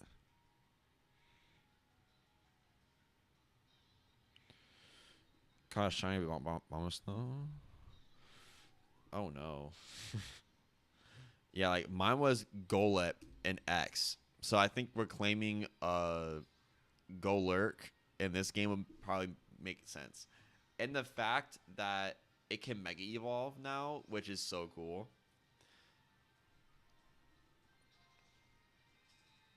Like I only have 2 Unova Mega Evolutions. Yeah, it does. So like it can be in a contagious state for 3 days, and then it stops being contagious after those 3 days. But your Pokemon still has Pokerus on it that originally had it, which is why like my Watchog on like these 2 games gain like when I knock out wild Pokemon, they gain EVs insanely quickly. This one does not because it didn't get Pokerus.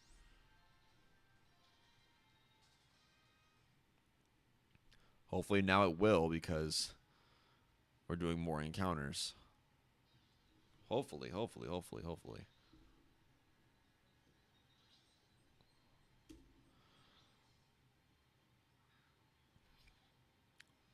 Guys, we're closing in on 2,000. We're closing in on 2,000 encounters already. We started this hunt a couple days ago. First shiny I found was Lilith, but when I set out on my first shiny, I only played through in white too. I'm so glad it was a Gen 5 shiny. That was my first. That's good.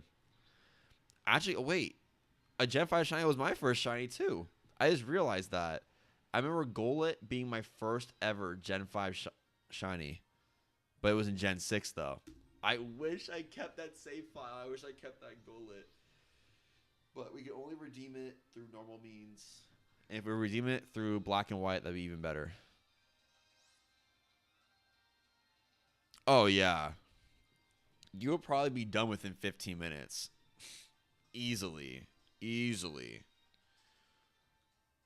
So, like, right now, my starter, since on, like, the file is not originally on, it gains more EVs and gains more EXP. So, I'm about to have a field day against Audino. I remember when I played through black and white the first time around, I used Audino to like get EXP. I think my team had max HP values, which I'm like, dang, why does my team have so much HP? That was the reason why. Bulky bulky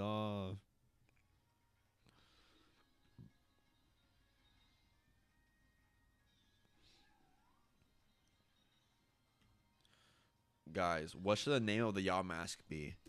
I was thinking Tut, like after like King Tut.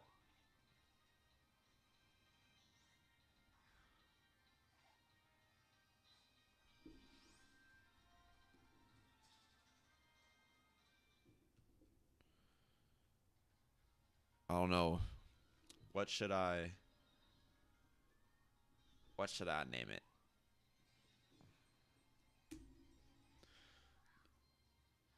Yeah.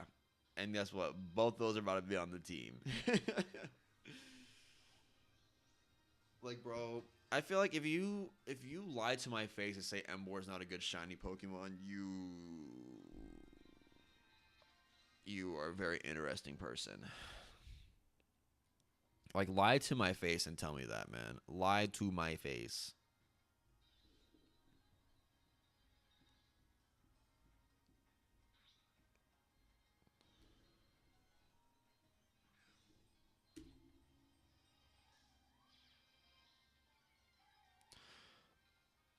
How much of King Tut's full name can I fit? It depends. So if I get it on a Japanese save file, I only have 5 characters. But if it's an English save file, I believe it's like 12 or something like that, like 10 to 12. I know Giggles fit, and Giggles is Giggles. So that's 7 characters. So I probably like 4 more. So it's probably like 11 to 12 characters, I think.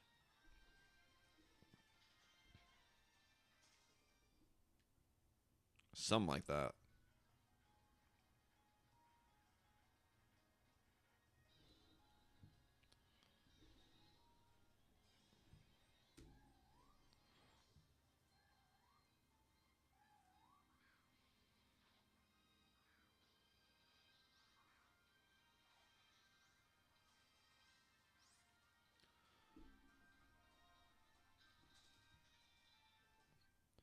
You got 13 characters in English, I think. I could be wrong.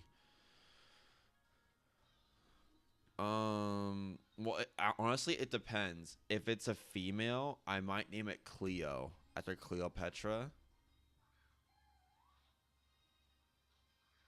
or I might name it King Tut. Or you know what would be crazy? Osiris would be kind of crazy. You know, isn't Osiris the god of the underworld or something like that? In Egyptian mythology. I think it's Osiris.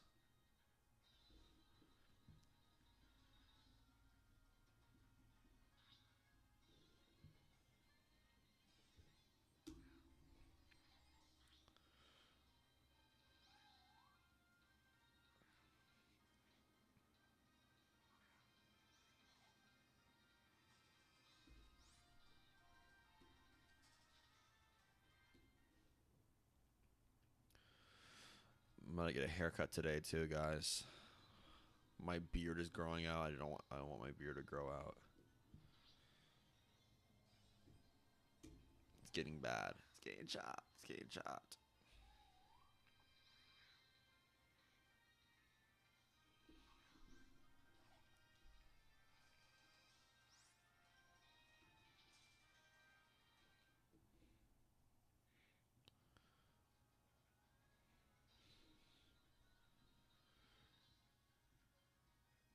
Grim. Have you guys ever heard that Andrew Tate story about how he went to like Jamaica or whatever and he got basically robbed or like threatened his life and then got robbed by a guy named Grim?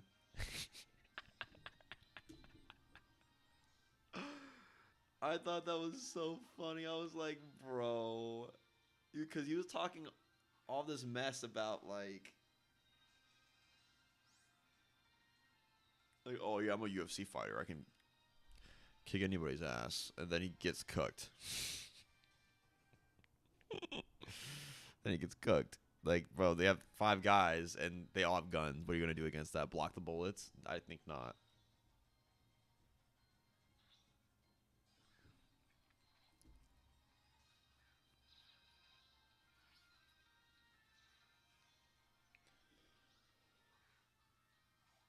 Oh my god, it's so funny. If you know who Joe Bartolozzi is, he did a reaction to that video. It's so funny.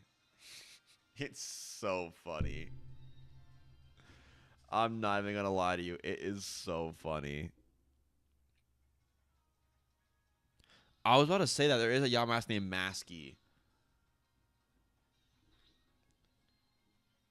I could just name it Bandages because it has the ability Mummy named Bandages.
I'm like, I don't know what I would name Yamask.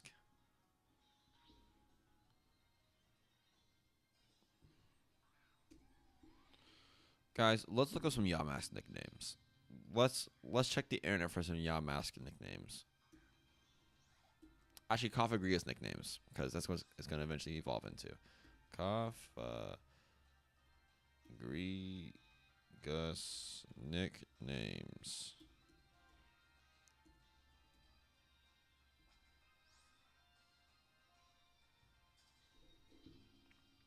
Let's see.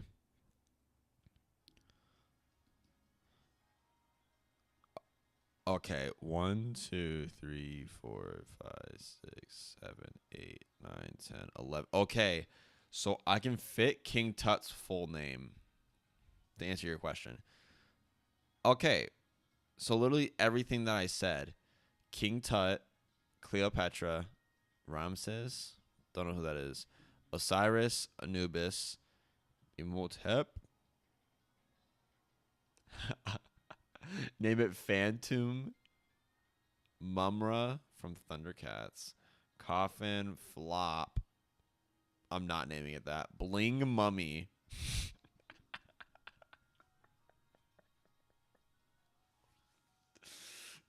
Bling Mummy. Gold Coffin, Sarcophagus. Let's go to Reddit, shall we?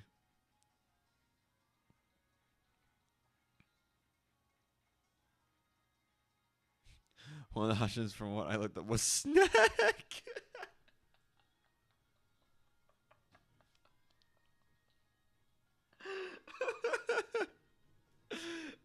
Are you serious?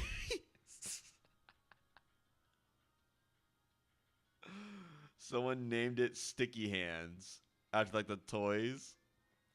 Sith from a book that I read. A nice promo, by the way.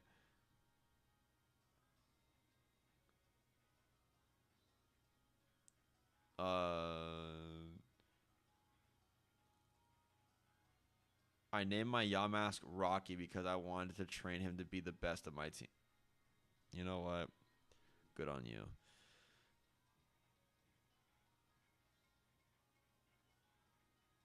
I named my beloved Coffergrius Insomnia. Yeah, we're done with Reddit, by the way, guys.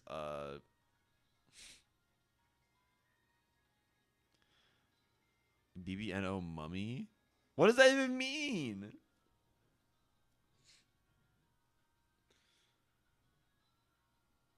Why do I feel like I've heard the word BBNO before? Hold on.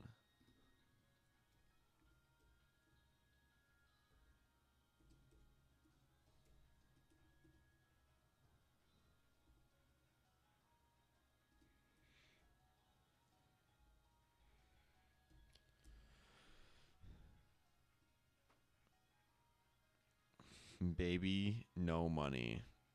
Baby, no money, mummy. That is.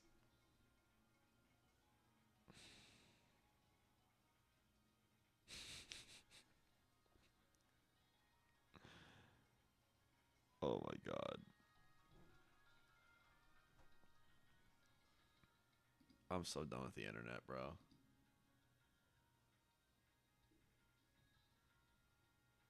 Pronounce baby, no money. Yeah.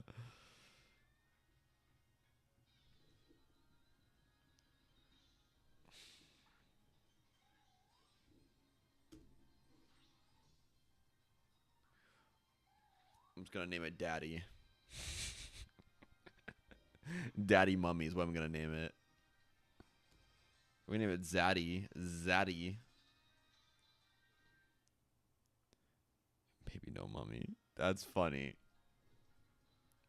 But low key, snack is hilarious. Cause it has nothing to do with it.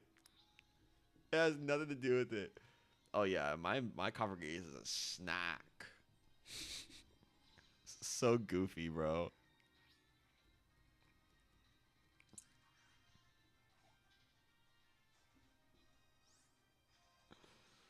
So funny. So funny.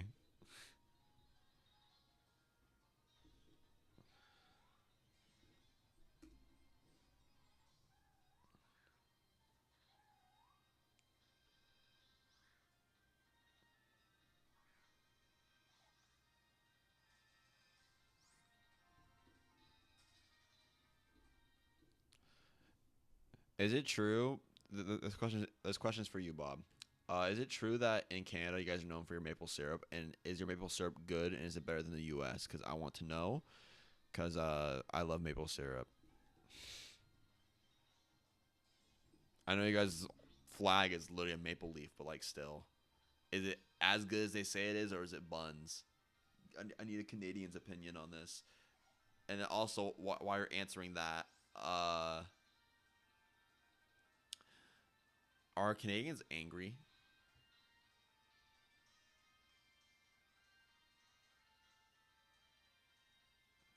Imagine trying to rename it later once it evolves, and the guy is like, "I think it suits it perfectly. I can't change that name now. Just naming it Snack. It agrees Coffer Rodriguez is a snack. Almost 1/4 of the way to odds. Yes, yes, yes. We're almost there. As you guys can tell, this is going way faster than Rock and Rollers encounters.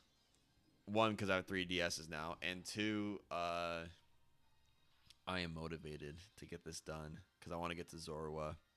I haven't tried U.S. maple syrup, but I love Jane's maple syrup for one.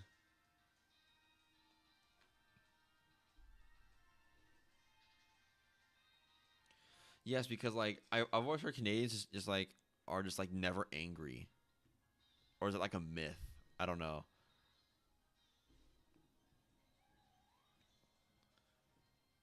Like, like you guys are just like born just like not angry. I don't know.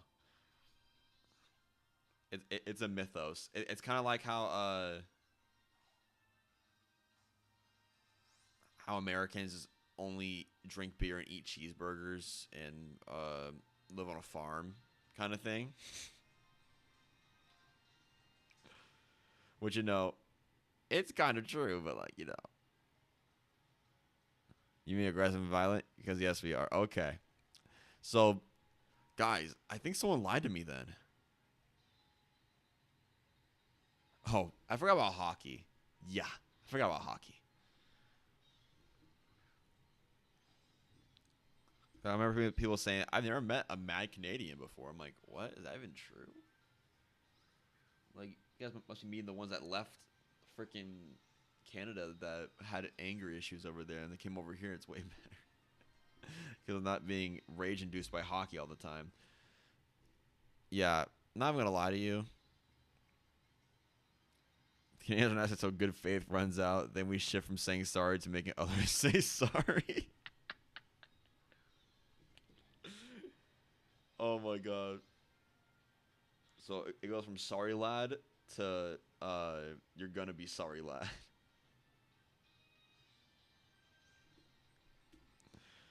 Canadians get angry, but they use nice language when they do it. Bud this, bud that. Canada, you mean Tim Hortons land? And yes, I'm from tea and crumpet land to be fair.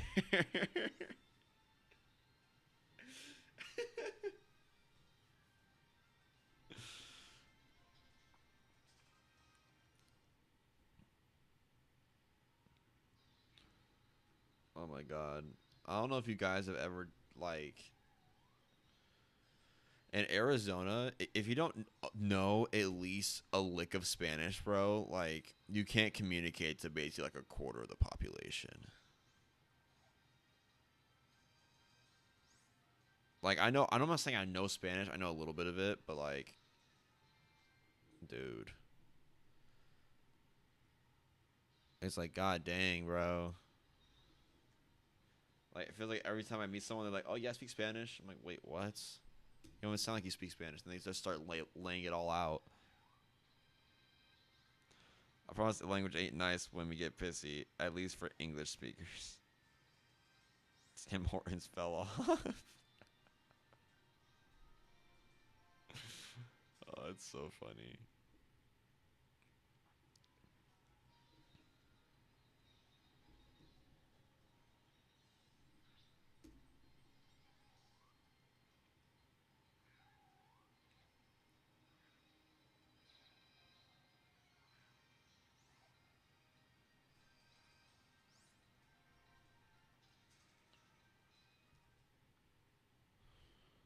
All right, guys.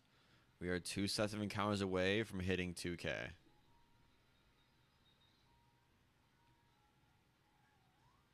Still under odds. It's fine. We're still under odds. But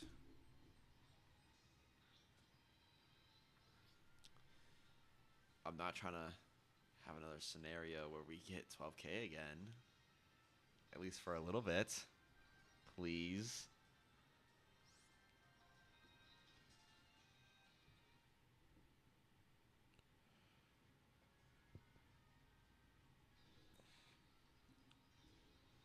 All right.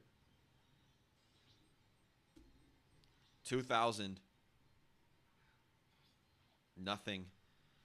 Straight sand dials. We don't want to see that. Ugh.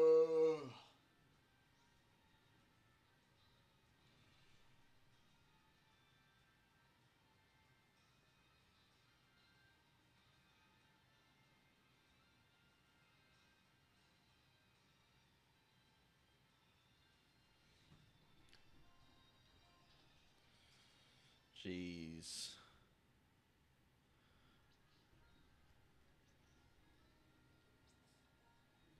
At least we hit 2 Gs.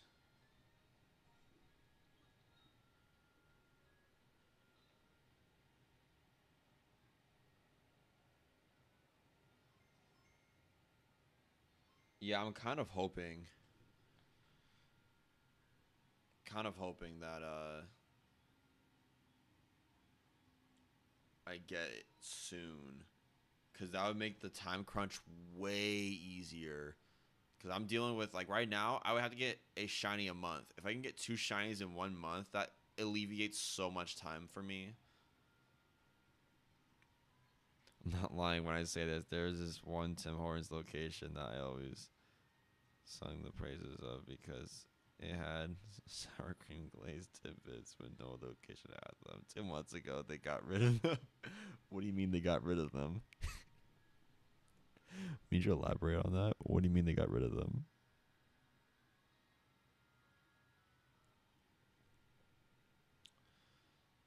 So, guys, I want to be included in this restaurant talk. Guys ever heard of In-N-Out Burger?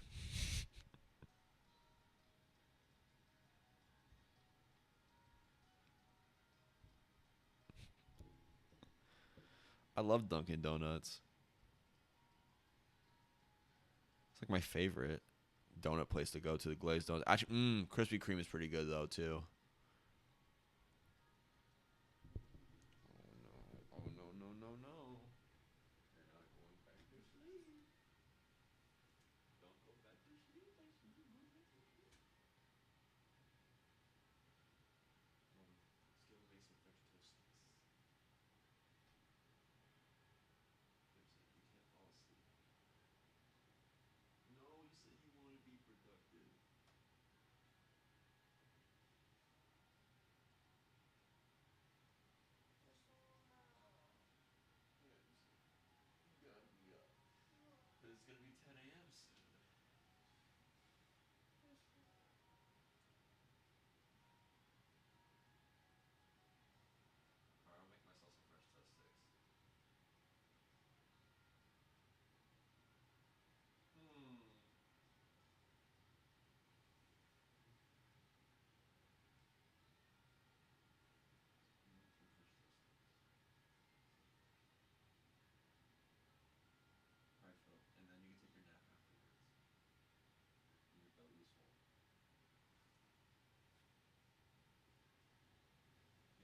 What is this?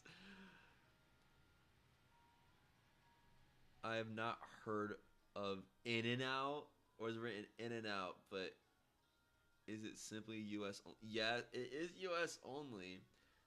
Tastes like garbage. I hate the franchise because of what they did.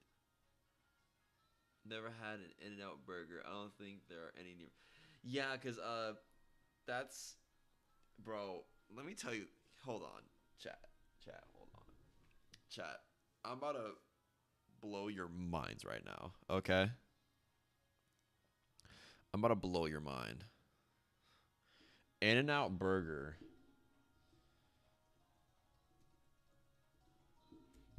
Chat. I'm about to show you. I'm about to show you what an In and Out burger looks like. Right? Look at that. Look how. Ignore this one. That one's fake. Um, bro. Bro. You're trolling me right now. You're telling me that doesn't look good. And then they have animal style fries. Hold on. Animal style fries. Oh, hold on. My bad, guys. Forgot to put the fries part. That's not what they look like. What the frick? These are not In-N-Out fries. Oh, these are recipes. This is what it looks like. Insane. Insane. So good, by the way. Insanely good. It's only a West Coast thing, too, in the U.S. There's none in the East. But yeah. That's what In-N-Out Burger is. I know. I was just seeing if you guys heard of it or not. But it's very, very delectable. Very, very delicious. So.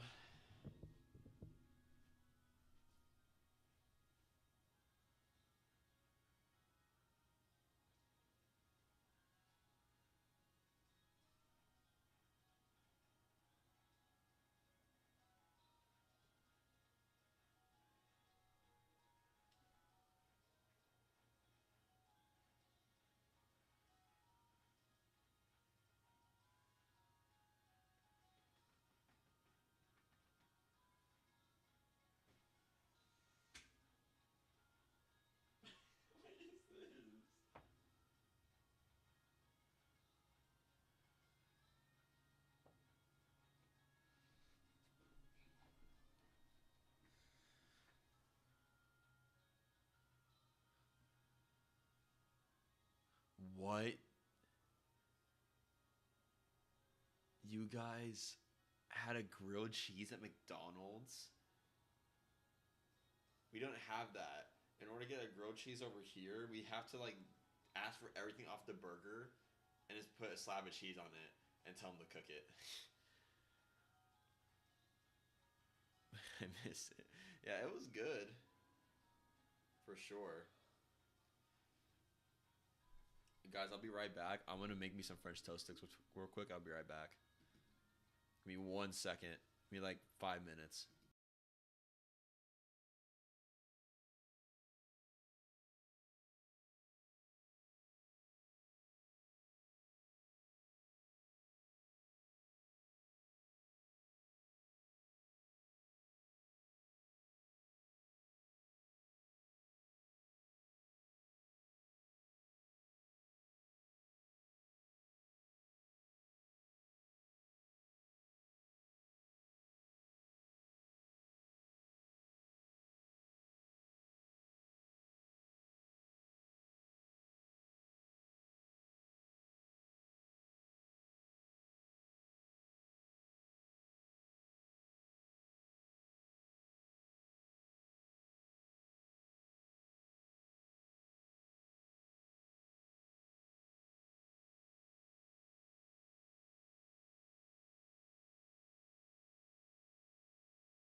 Okay, Bob, don't be mean. I only have water in my house.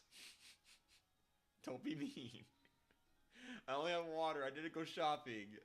I haven't had milk in a month. Okay, I have juice, but it's just I need to mix water. I don't feel like mixing water with it. So yeah, I'm drinking water for breakfast. Leave me alone.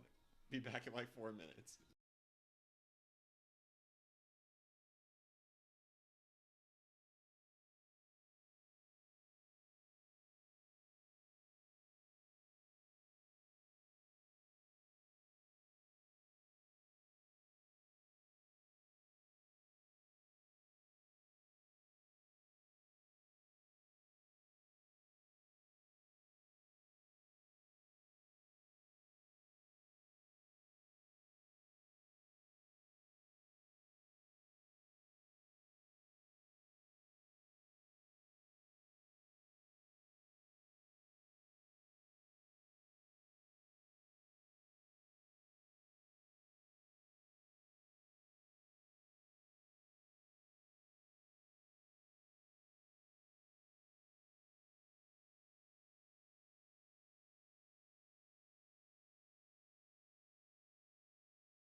Okay, chat. I'm back. Um,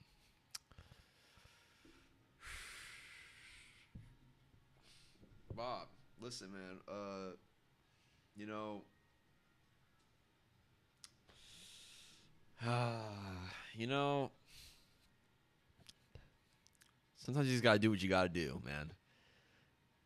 Just gotta do what you gotta do sometimes. Yeah. I had a water. Not by choice. Not by choice, by the way. Not by choice. Not by choice. That was not me.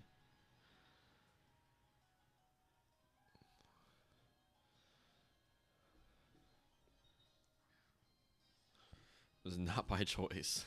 I did not choose this life.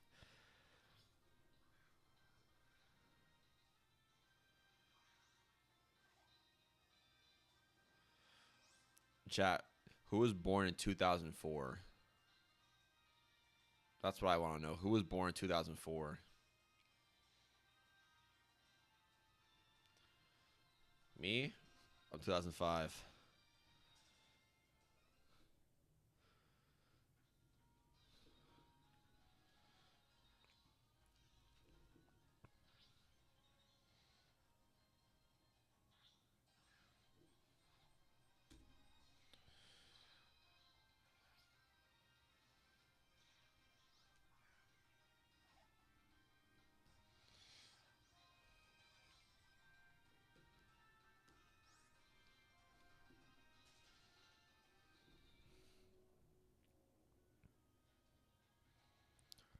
Well, the French toast sticks were fantastic. Thanks for asking, by the way. Thank you so much for asking how my actual breakfast was instead of the liquid I was drinking. It was very delicious. Thank you so much.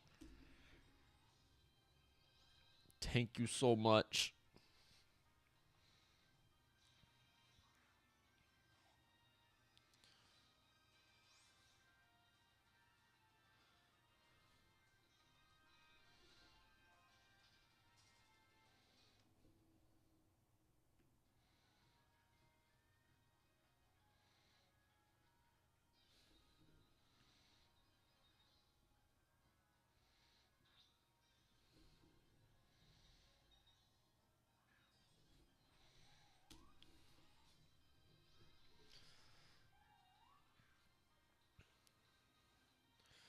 Give me some predictions in the chat on when you think I'm going to get this Yamask.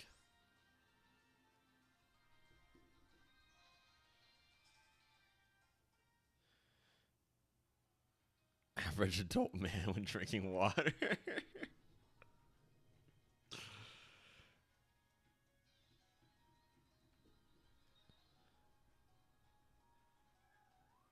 She was a minute behind. Oh my goodness. Late 03. I think. No. Okay. Okay. 3,714. Whoa. We got some boldness here. Hey, if you're right, I'm giving you $100.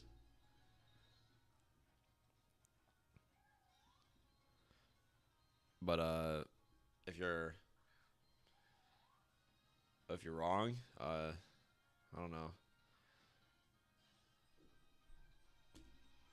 You got to do something. We'll figure out a punishment for you if you're wrong. But I believe in the 3,714. Watching a stream at 1.25 speed, so I'll catch up soon.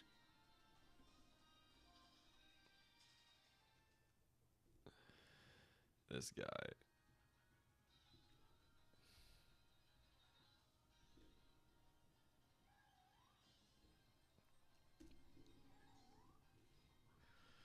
What the money?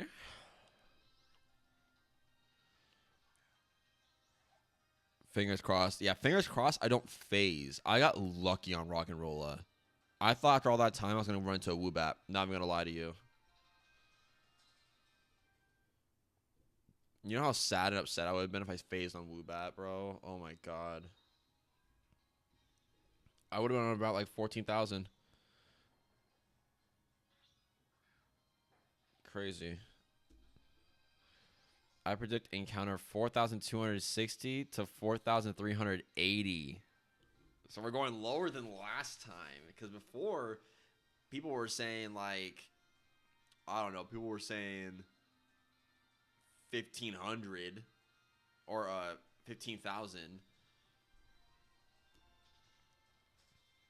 on my last one. Granted, I was at 10K, but like still. Hey, so we got 3,714 and 4,260 to 4,380. 4,289. Okay. All right. Okay.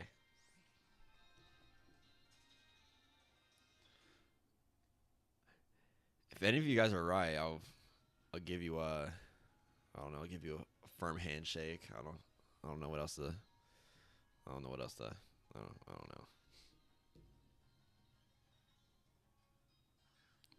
Get a firm handshake and a pat on the back.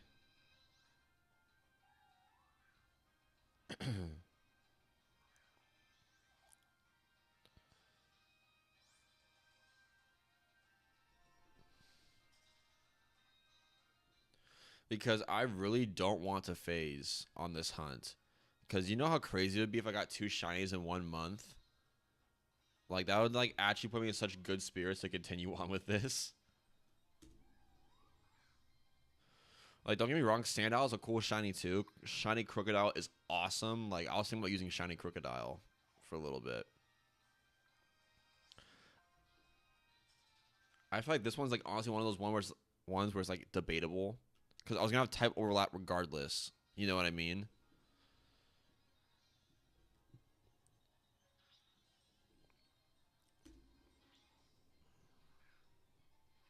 Because then we look at a ground type going into Elisa, which would be crazy. But for aesthetics, I want Yamask. It looks so sick, bro. Like, they're both cool shinies, but, like, dude, so sick. So sick.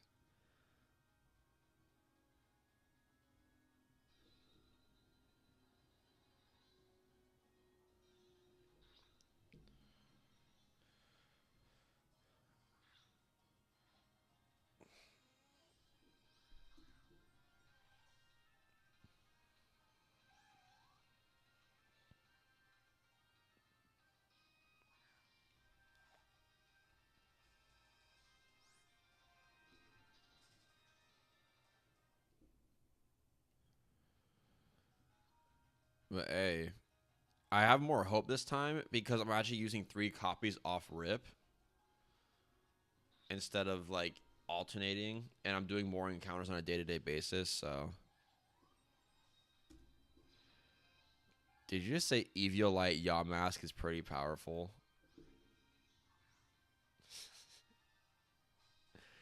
Is this true?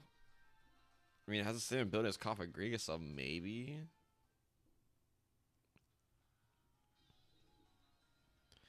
But Kofagriga has an insane defensive stat, not gonna lie.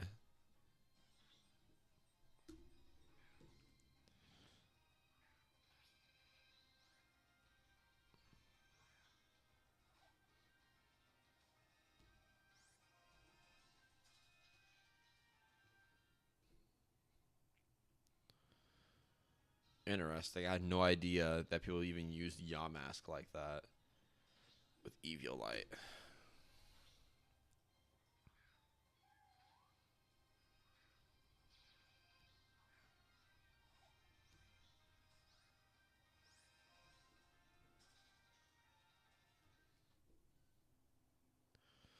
At least after Yamask and Zora, I can play the game, bro, for like a little while too. Like I can play up until the 6th gym, maybe a little after the 6th gym, or maybe before the 6th gym. I can't remember. Oh, I know. It's after 5th gym, so I only get to play after 5th gym, which is still pretty good, actually. It's still inferior to Copper Grizz, but it's still pretty bulky. Yeah, bro. Like when I was younger, I used to be obsessed with like Egyptian mythology, and then when I found there was a Pokemon literally based on a mummy, I was like, oh my god, this is like the best Pokemon ever. That and Chandelure, like I don't know what Game Freak was on with Unova, but they're like, yeah, let's just cook with the ghost types in this game. Why not? Let's just lock in.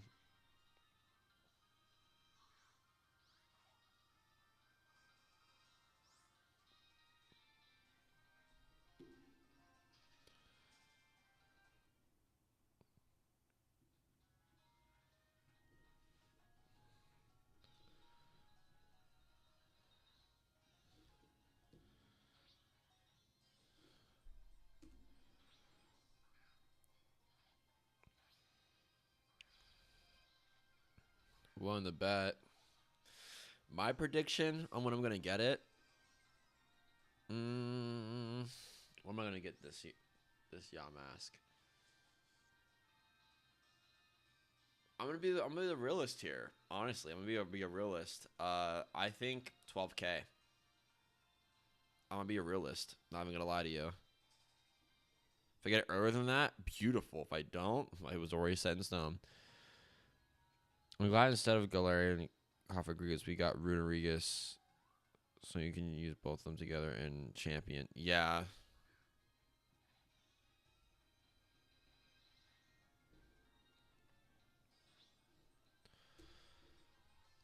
yeah. I'm glad. I'm definitely glad Yamask got some treatment because like it didn't need it, but like it was cool that it got it. You know.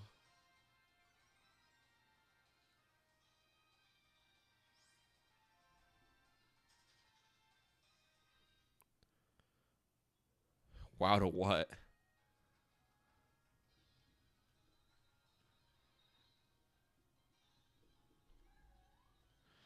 What are you saying wow to?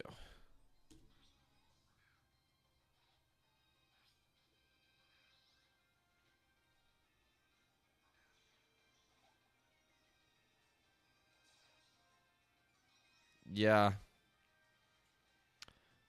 12K.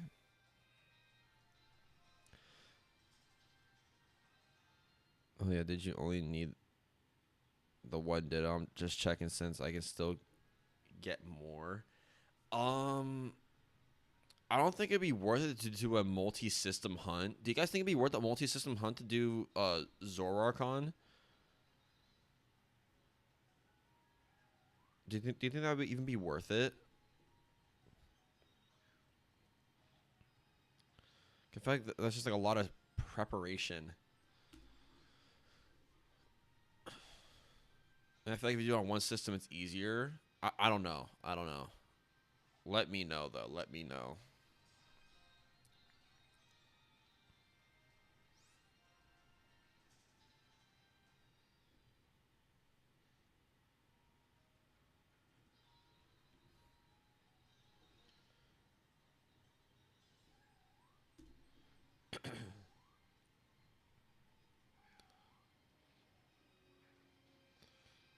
So you're saying do it across multiple systems?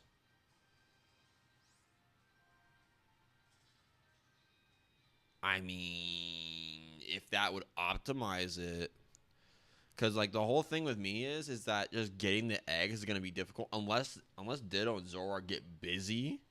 Like we're talking about eggs, like 2-3 eggs every minute. Then okay, maybe I might do across three systems, because then I can do like 180 counters with a flame body. That would probably take me.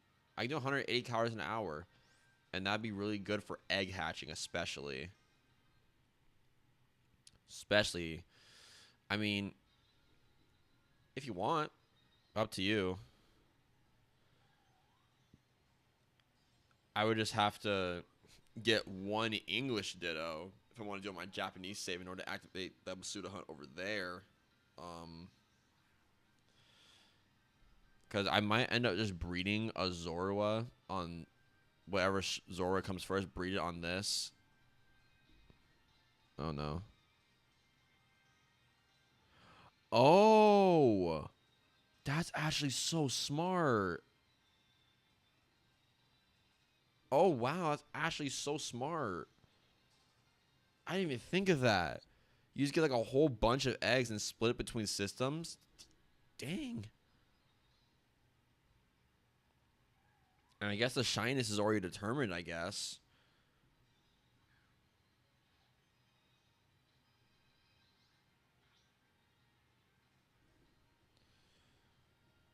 Hey. So are you saying I get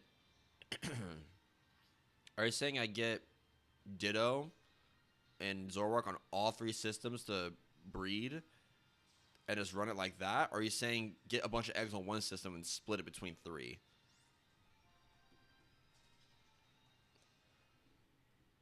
Or both? I don't know.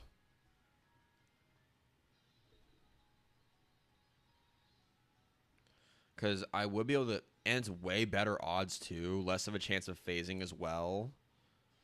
That could be something we do. That hunt requires a lot of setup. Yeah, it does. But like once you're in it, bro, like you have like an infinite like chain. You just have an infinite chain just going down the list.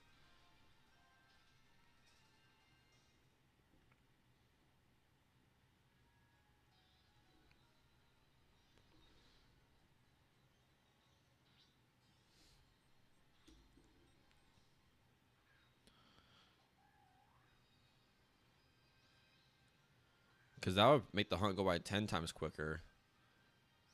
I also keep forgetting that I have three systems. So Axew's hunt might be quick too because of the repel trick. Like the math on that, 66% or like 67% around there. So find an Axew with repel trick. And by this time, I'll have a bike and illuminate. I think we'll be fine. I'll get a bunch of eggs on one system and split between the three personally if moving them isn't a hassle, but whatever method you use to get the eggs, multiple systems for hatching is the way. Yeah. I think I might I might grind eggs like on the night before a stream, just grind eggs out and then just hatch them all in stream, and whatever I hatch is or wherever however many I hatch and I run out of, that's the how many. I might end up hatching like 300 eggs. What do you think is a good number to start hatching eggs at? What do you think personally is a good number? Like, do you think it's like 3 boxes full, 5 boxes full? What do you think?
Okay. Yeah, we can do that. Or probably speed through the eggs, to be honest, at that point. But I mean, I don't want to fill up so many boxes and then I get it in the second box.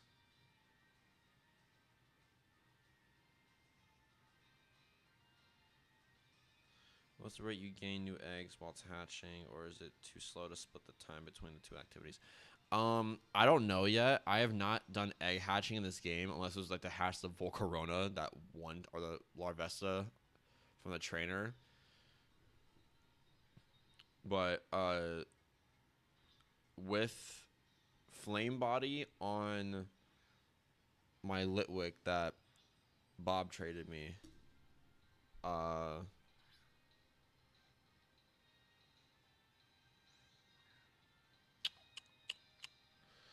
it's about 3,000 steps.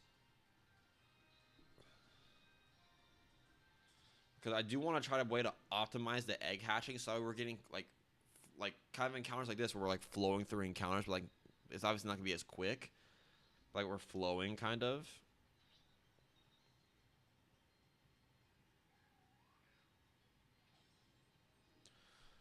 I just realized that would require me to catch like 60 Pokemon.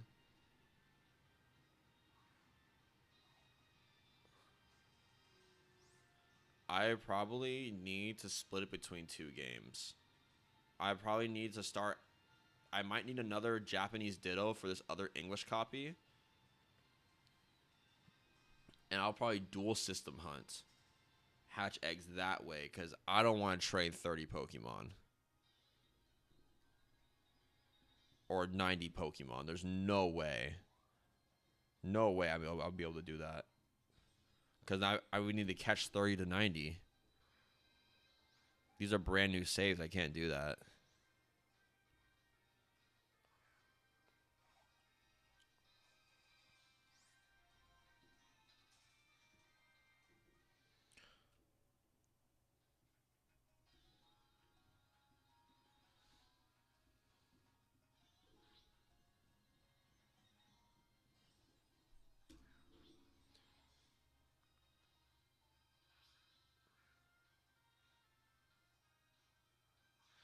Yeah, and it'll be easier since I'm on a bike too. I don't have to press the B button, bro.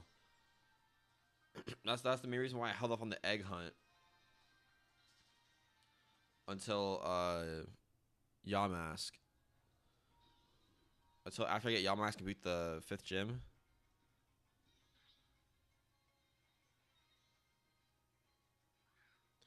Got a name I want for it. Uh, let's see. I don't really have a name for it. You know what? Name it Water. Name it Water.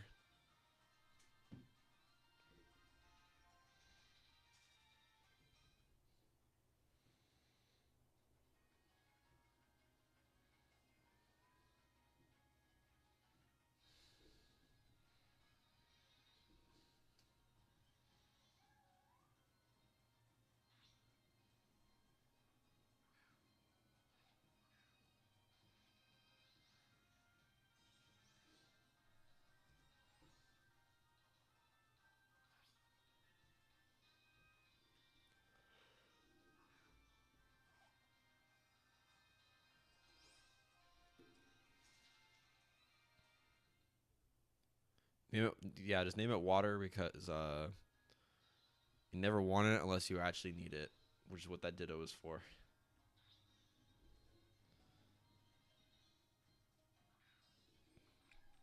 Because I can get 2 Zoroarks.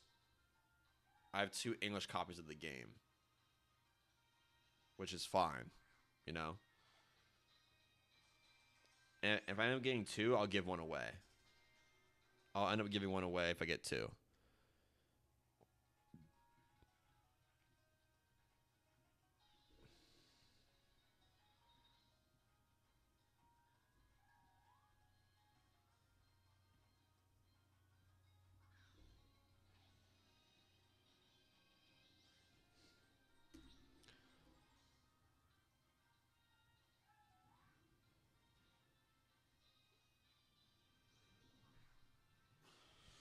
Ugh.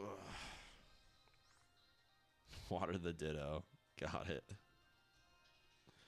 Yes, sir.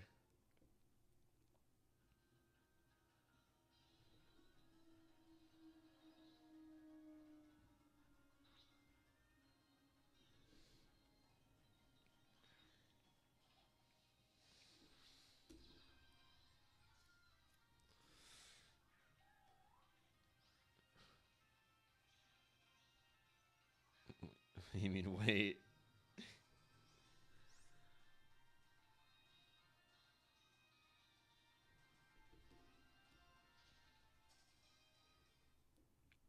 Wait for what? What am I waiting for?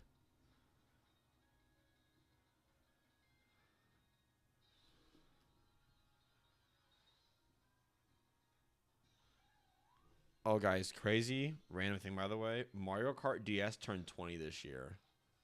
I'm not okay.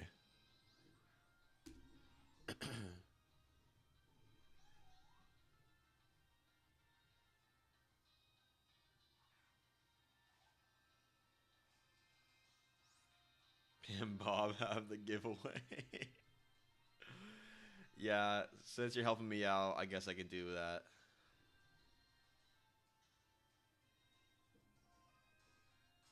You're helping me out. You got. I mean, yeah. I mean, yeah. I guess since yeah, that would make sense. I would just give you a shiny Zorua since you're helping out with everything, and technically it's your Pokemon that are helping me get the Pokemon that I want. So if I end up getting two, I will give it away to you. If we get more, I'll give it to other chatters, type of thing.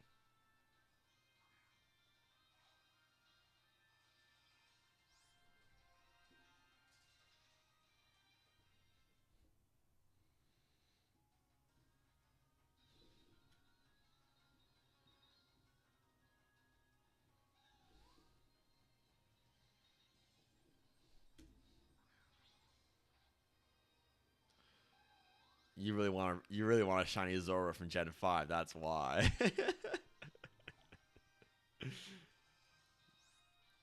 I don't blame you, honestly.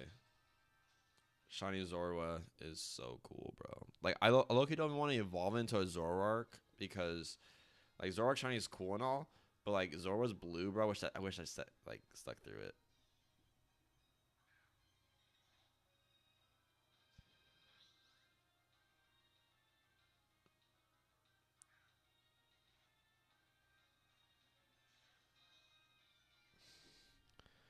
I said wait because I said water the Ditto without catching that you made me say a phrase unintentionally. Brain hasn't fallen for something like that in years.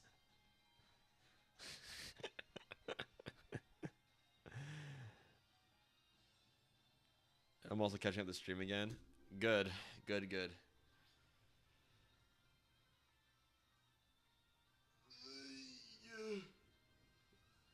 Chat, I might get a new webcam today because I want to do face cams. Probably like a $50 one. Nothing too crazy. Just want a new webcam, honestly.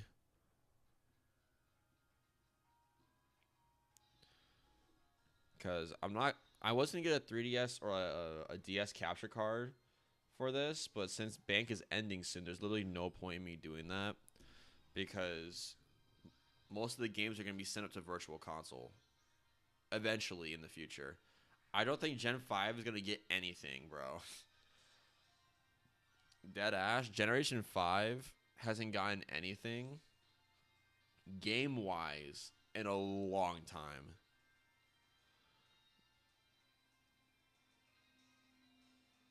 For the funny.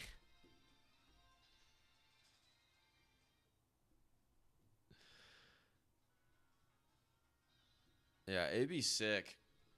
Like I love like Zora and Zoroark, bro. Like such cool Pokemon. I think you can literally do a journey in Legends Arceus using only like Unova Pokemon, and they all have like Hisui forms, and they don't have any type overlap. Like Samurott is Water Dark, Lilligant Grass Fighting, Braviary Flying Psychic, Zoroark Normal Ghost. There's more. There's definitely more. I saw more. That's four. That's already four team members though. I think you can count Basculegion. Okay, one type overlap so far.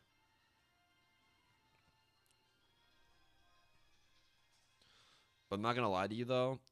Hisuian Zorua shiny. Oh my god. I think if I get that, I will never evolve it. I don't think I'll ever evolve it. That's like literally like the perfect base evolution of a Pokemon, bro. Don't get me wrong, Zoroark's cool and all, but the blue, bro, just Looks like ice cream. It looks like ice cream. I don't know.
Yeah, bro. Knowing my luck, I'll probably get this thing at like 12K.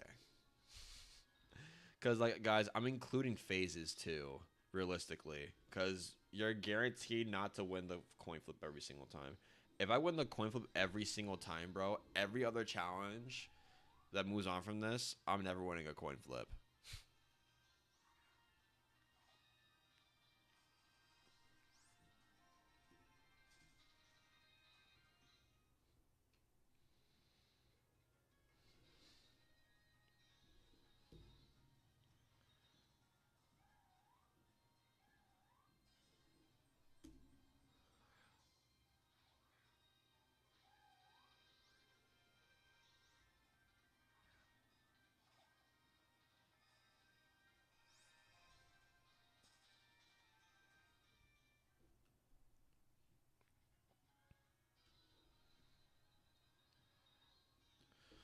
Also, I think I'm debating right now. I might leave it to a community vote, but I'm debating whether or not I go for a shiny only on Fire Red Leaf Green on the Switch, or I do shiny only in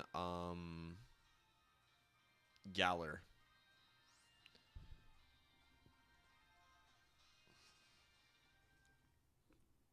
I'm debating it right now. Debating.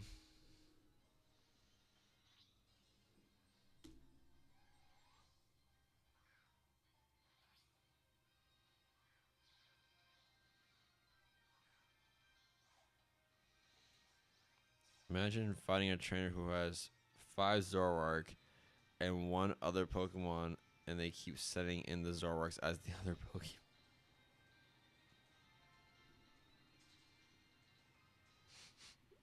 That's such a cheesy way. It's like setting in a Mewtwo. I guess a Ghost type. And they're like, oh yeah, free eats. And it's just not that Pokemon. Galar, you think? Take a nice little break from 18192 odds and go down, cut that in half. Plus, my pseudo method over there is nice, bro. 501 out of 500 in. No, that's with Shiny Charm. I'm pretty sure it's like 1 out of 600 something, which is really good. Very, very good, actually.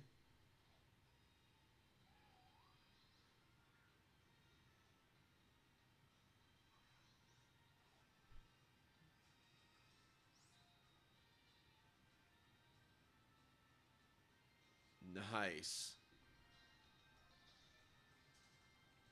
Yeah, me and my girlfriend tried playing Scarlet Vibe together. Let's just say, like she didn't want to play, and then she proceeded to get behind and did not want to play anymore because we were both at the third gym, and I ended up going to the DLC. Oh my god, I'm terrible. Yo, what's up? What's up, Laura Allen? What's up?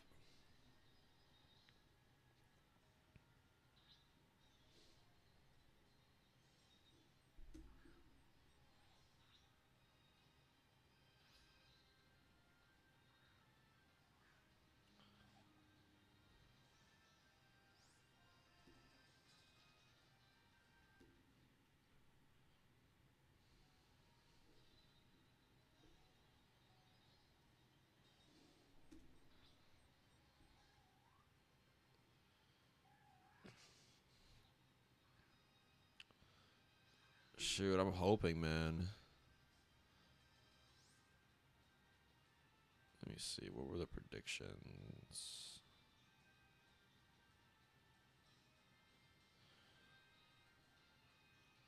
Okay, so we got about another encounters until Ginger Ninja's prediction.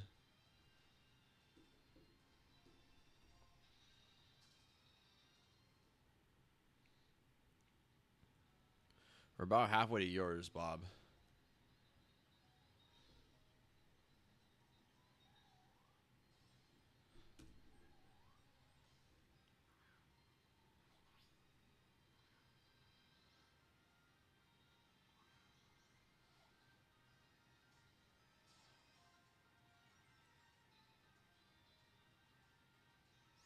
My sister and girlfriend both did that with Isle of Armor. Yeah, like I was just in a Pokemon playing mood, and I like playing with her, but like she was not like into it as I was. So I just get antsy because I was like, bro, I like my team. I want to play more, and then that defeated the whole purpose of us playing together. So then she just stopped playing. So our save file is still in the same spot. uh, yeah, unfortunately.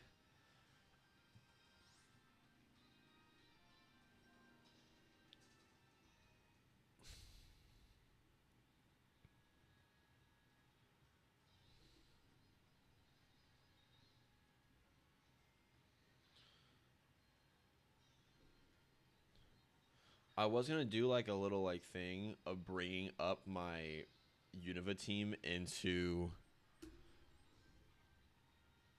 Gen, what's it called? Into Gen 9 in the Unova disc. I was thinking about bringing them up to that point, see if they can do it, like fight it out. Uh, there's no Kofagrigus, and there's no Golurk. So only 4 of my members can actually fight there.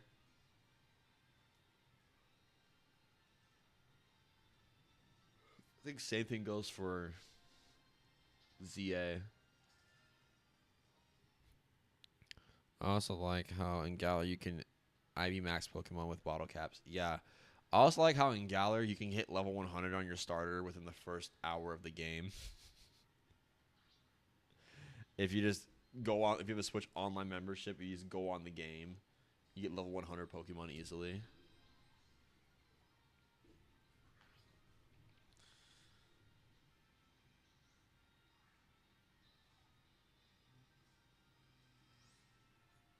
I think my team for Galar would be Inteleon, uh, Charizard for the G-Max form.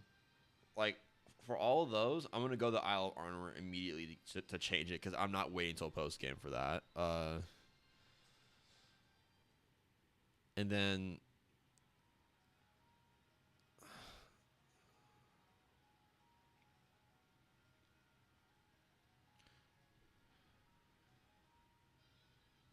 What do you mean they aren't in the game? The G-Max forms, or...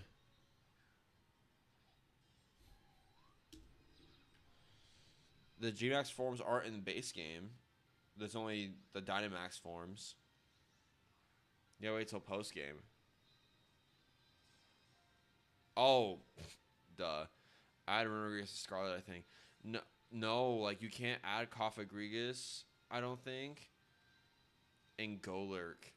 No, wait, I lied. I think Kofagrigus can be added, but just not Gigalith and Golurk. Which sucks. Which is why they just need to make a black and white game on the Switch, a remake, so that way I can transfer all my Pokemon up.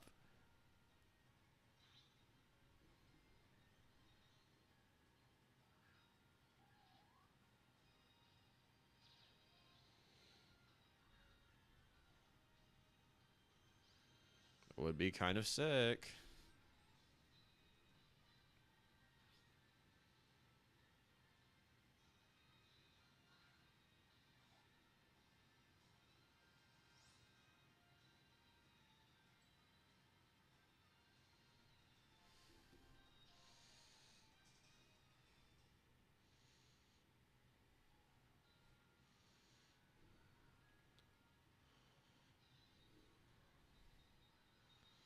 I'm gonna go until 2,200, and then no giggles, no giggles. I'm gonna go to 2,200, and then I'm going because I have to go do stuff for my girlfriend's car. But I will be back live at 4 p.m. Mountain Standard Time. If you want in the EST time, it's 7 p.m. EST.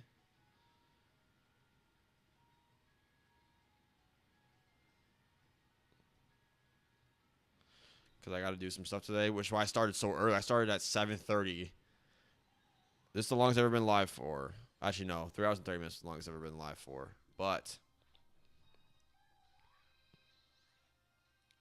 I got to do some stuff because I don't want the guy. Because the guy told me to do it before it gets too hot outside. And it's looking almost peak sunlight hours. So I got to lock in.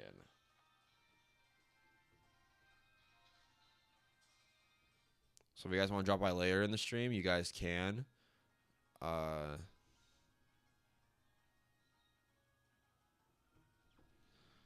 But I need to handle some things, and then I'll be able to be back live with you guys.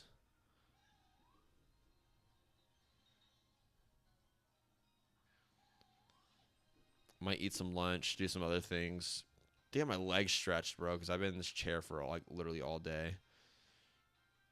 Because blood clots are cringe.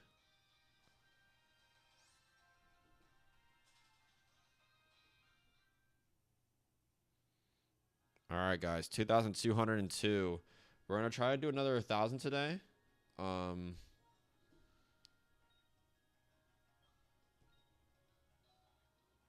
Yeah, we're gonna try. We're gonna try to do another 1,000. A little later on. But I think we made some progress today. We went from yesterday, that was about 1,000 in progress. Cause yesterday I was at 1,000 encounters. I've gone up 1,200. That's pretty good. So with that being said, all right, you'll join later. All right, sounds good. Yeah, I'll be on a little bit later. I just gotta go handle some things. All right, sounds good. Yeah, if you get the hands on second ditto, that'd be amazing. But yeah, guys. Thank you, Ginger Ninja. Ginger Ninjas. Oh my god, I can't see the S from my angle. But yeah, I will see you guys in a little bit. Yeah, if you guys want to stop by the stream later, I'll definitely be live later because I want to get this done. But yeah, we can chat some more. But in the meantime, I gotta go. I'll see you guys later. Bye bye.